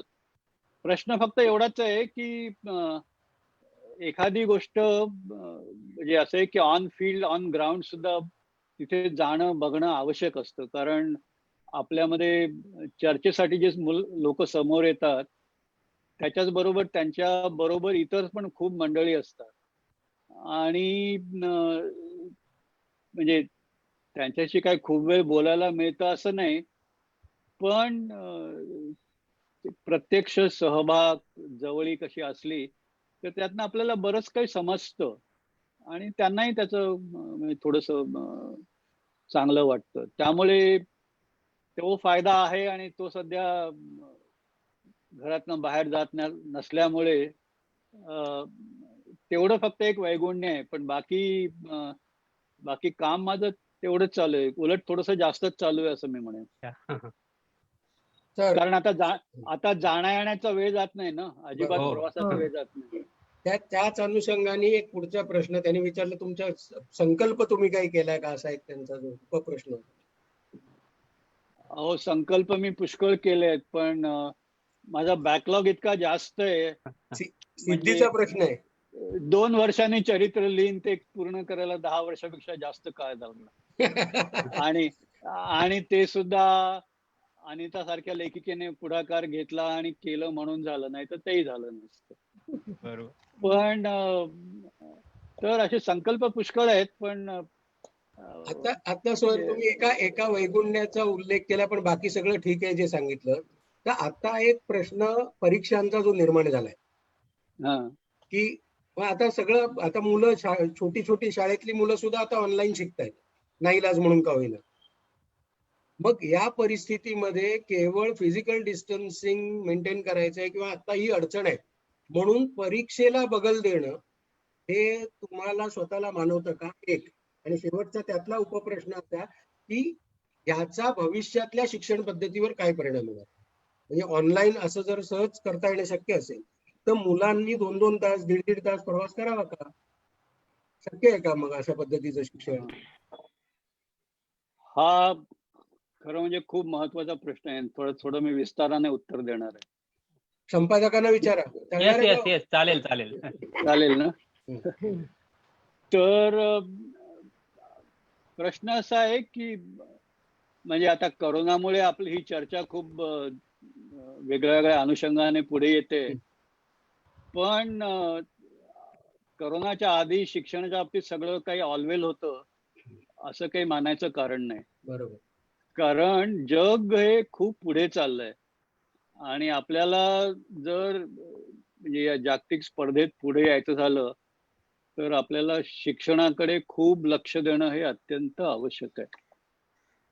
आता आणि त्यात अनेक पैलू आहेत आणि शिक्षण एक अशी गोष्ट आहे की ज्याच्यावर सगळ्यात जास्त रिपोर्ट्स लिहिले गेलेत. त्याच्यामुळे मी काही बोललो तर काहीतरी नवीन बोलीन अशातला काही भाग नाही आहे. पण ही गोष्ट नक्की की खूप करणं आवश्यक आहे. आता सध्या ज्या उलट चर्चा चालू आहेत त्या सगळ्यांमध्ये तथ्य आहे, पण सध्याच्या चर्चा मला या गोंधळ स्वरूपाच्या वाटतात. कारण म्हणजे त्यात तथ्य नाही असं नाही, पण ज्या म्हणजे त्याचं एकूण जर कॉन्टॅक्ट बरोबर घेतला तर ते थोडंसं असं गोंधळाचं वातावरण आहे असं मला जाणवतं. त्याचं कारण असं आहे की ते 2 भाग आहेत. एक शिक्षण पद्धतीत सुधारणा कशा व्हाव्यात, आणि तो मुद्दा आपण तात्पुरता बाजूला सारूया. कारण पण सध्या जो मुद्दा आहे की आता या परिस्थितीमध्ये काय करायला हवं. आता असं आहे की मला असं वाटतं की कुठल्याही विद्यार्थ्याच्या आयुष्यातलं 1 वर्ष किंवा 6 महिने, विशेषतः जे विद्यार्थी दशेत असताना, हे फार महत्वाचा कालखंड असतो. आणि त्याचं कारण असं की 1 वर्ष शाळेत गेला नाही म्हणून, किंवा 1 वर्ष 10वी किंवा 12वी करायला 1 वर्ष जास्त लागला, तो 1 वर्षाचं नुकसान होतं. ते फार छोटं नुकसान आहे माझ्या मते. दुसरं मोठं नुकसान असं आहे की त्या काळात जर मुलं शिकण्याच्या दृष्टीने, जर ते म्हणजे आपलं आकलन वाढवण्याच्या दृष्टीने, नवीन ज्ञान साधण्याच्या दृष्टीने, त्यांचा जर तो बौद्धिक विकास त्याच्यात थोडे खंड पडला, तर अर्थातच त्या मुलं खंड पडला म्हटल्यानंतर काही मुलं इतर गोष्टी करणार नाही, तशातला भाग नाही. त्यामुळे विद्यार्थी दशेत आणि विशेषतः युवा दशेमध्ये सगळी मुलं मुली सगळेजण हे क्रिएटिव्हली बिझी असणं, क्रिएटिव्हली ऑक्युपाईड असणं, हे माझ्या मते एक अत्यंत आवश्यक गोष्ट आहे. आणि त्याची मला कुठे चर्चा झालेली दिसत नाही. आणि तर मला असं वाटतं की म्हणजे त्या मुलांच्या भविष्याच्या दृष्टीने हा एक मोठा मुद्दा आहे. आणि असं आहे की करोना काही 1 महिनाभराची गोष्ट नाहीये किंवा 6 महिन्याची गोष्ट आहे असंही मला वाटत नाही.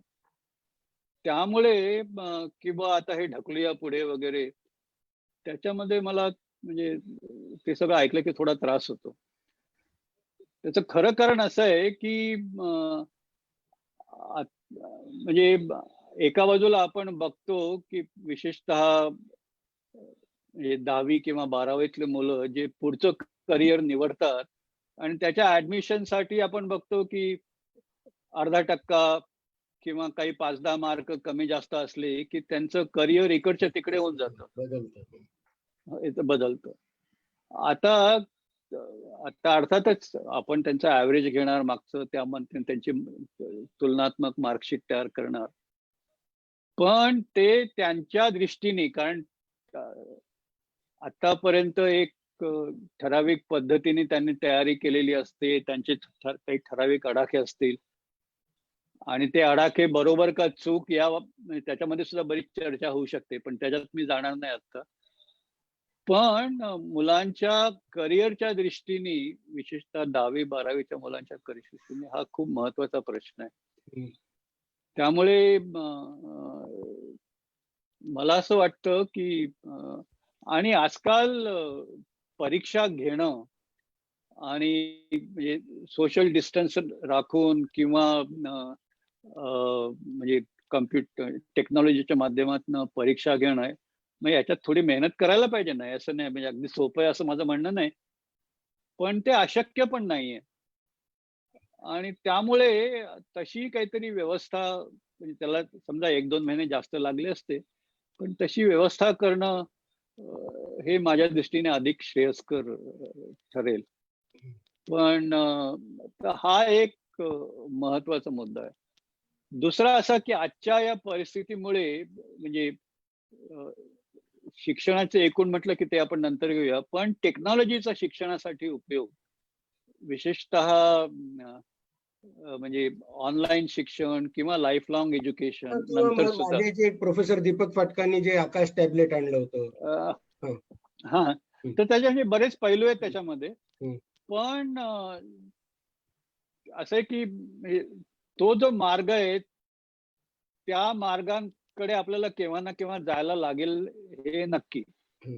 आणि मग या कोविडच्या परिस्थितीमुळे त्या मार्गाकडे जाण्याचा वेग अधिक वाढवू शकतो का, आणि आपण त्या अनुषंगाने काही चांगलं काम करू शकतो का, हे मला वाटतं. तशी म्हणजे त्या दृष्टीने I look at this adversity as an opportunity, आणि आपण तसा पण उपयोग करून घ्यायला पाहिजे.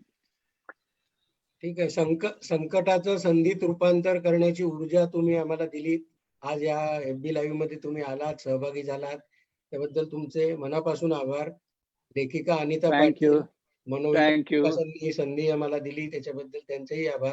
आणि या Thank एबी you. लाईव्ह चर्चेत सहभागी झालेल्या सर्व वाचक आणि ज्याला आपण म्हणू देशप्रेमी माणसं किंवा ज्यांना कुतूहल आहे अशा सर्व मंडळींचे पुन्हा एकदा आभार मानतो आणि इथेच थांबतो. धन्यवाद. धन्यवाद. धन्यवाद. आपलंही सर्वांचं तिघांचं आभार मनोविकासच्या वतीने. आणि पुढच्या रविवारी याच ठिकाणी याच वेळेस गांधी हत्येचं नवं आकलन या विषयावर चंद्रकांत वानखेडे यांच्याशी संवाद साधणार आहोत. तर त्याचा जरूर लाभ घ्यावा. तोपर्यंत आराम करा, निवांत राहा, स्वस्थ राहा, त्यासाठी वाचन करा. धन्यवाद. धन्यवाद. धन्यवाद. पाटकर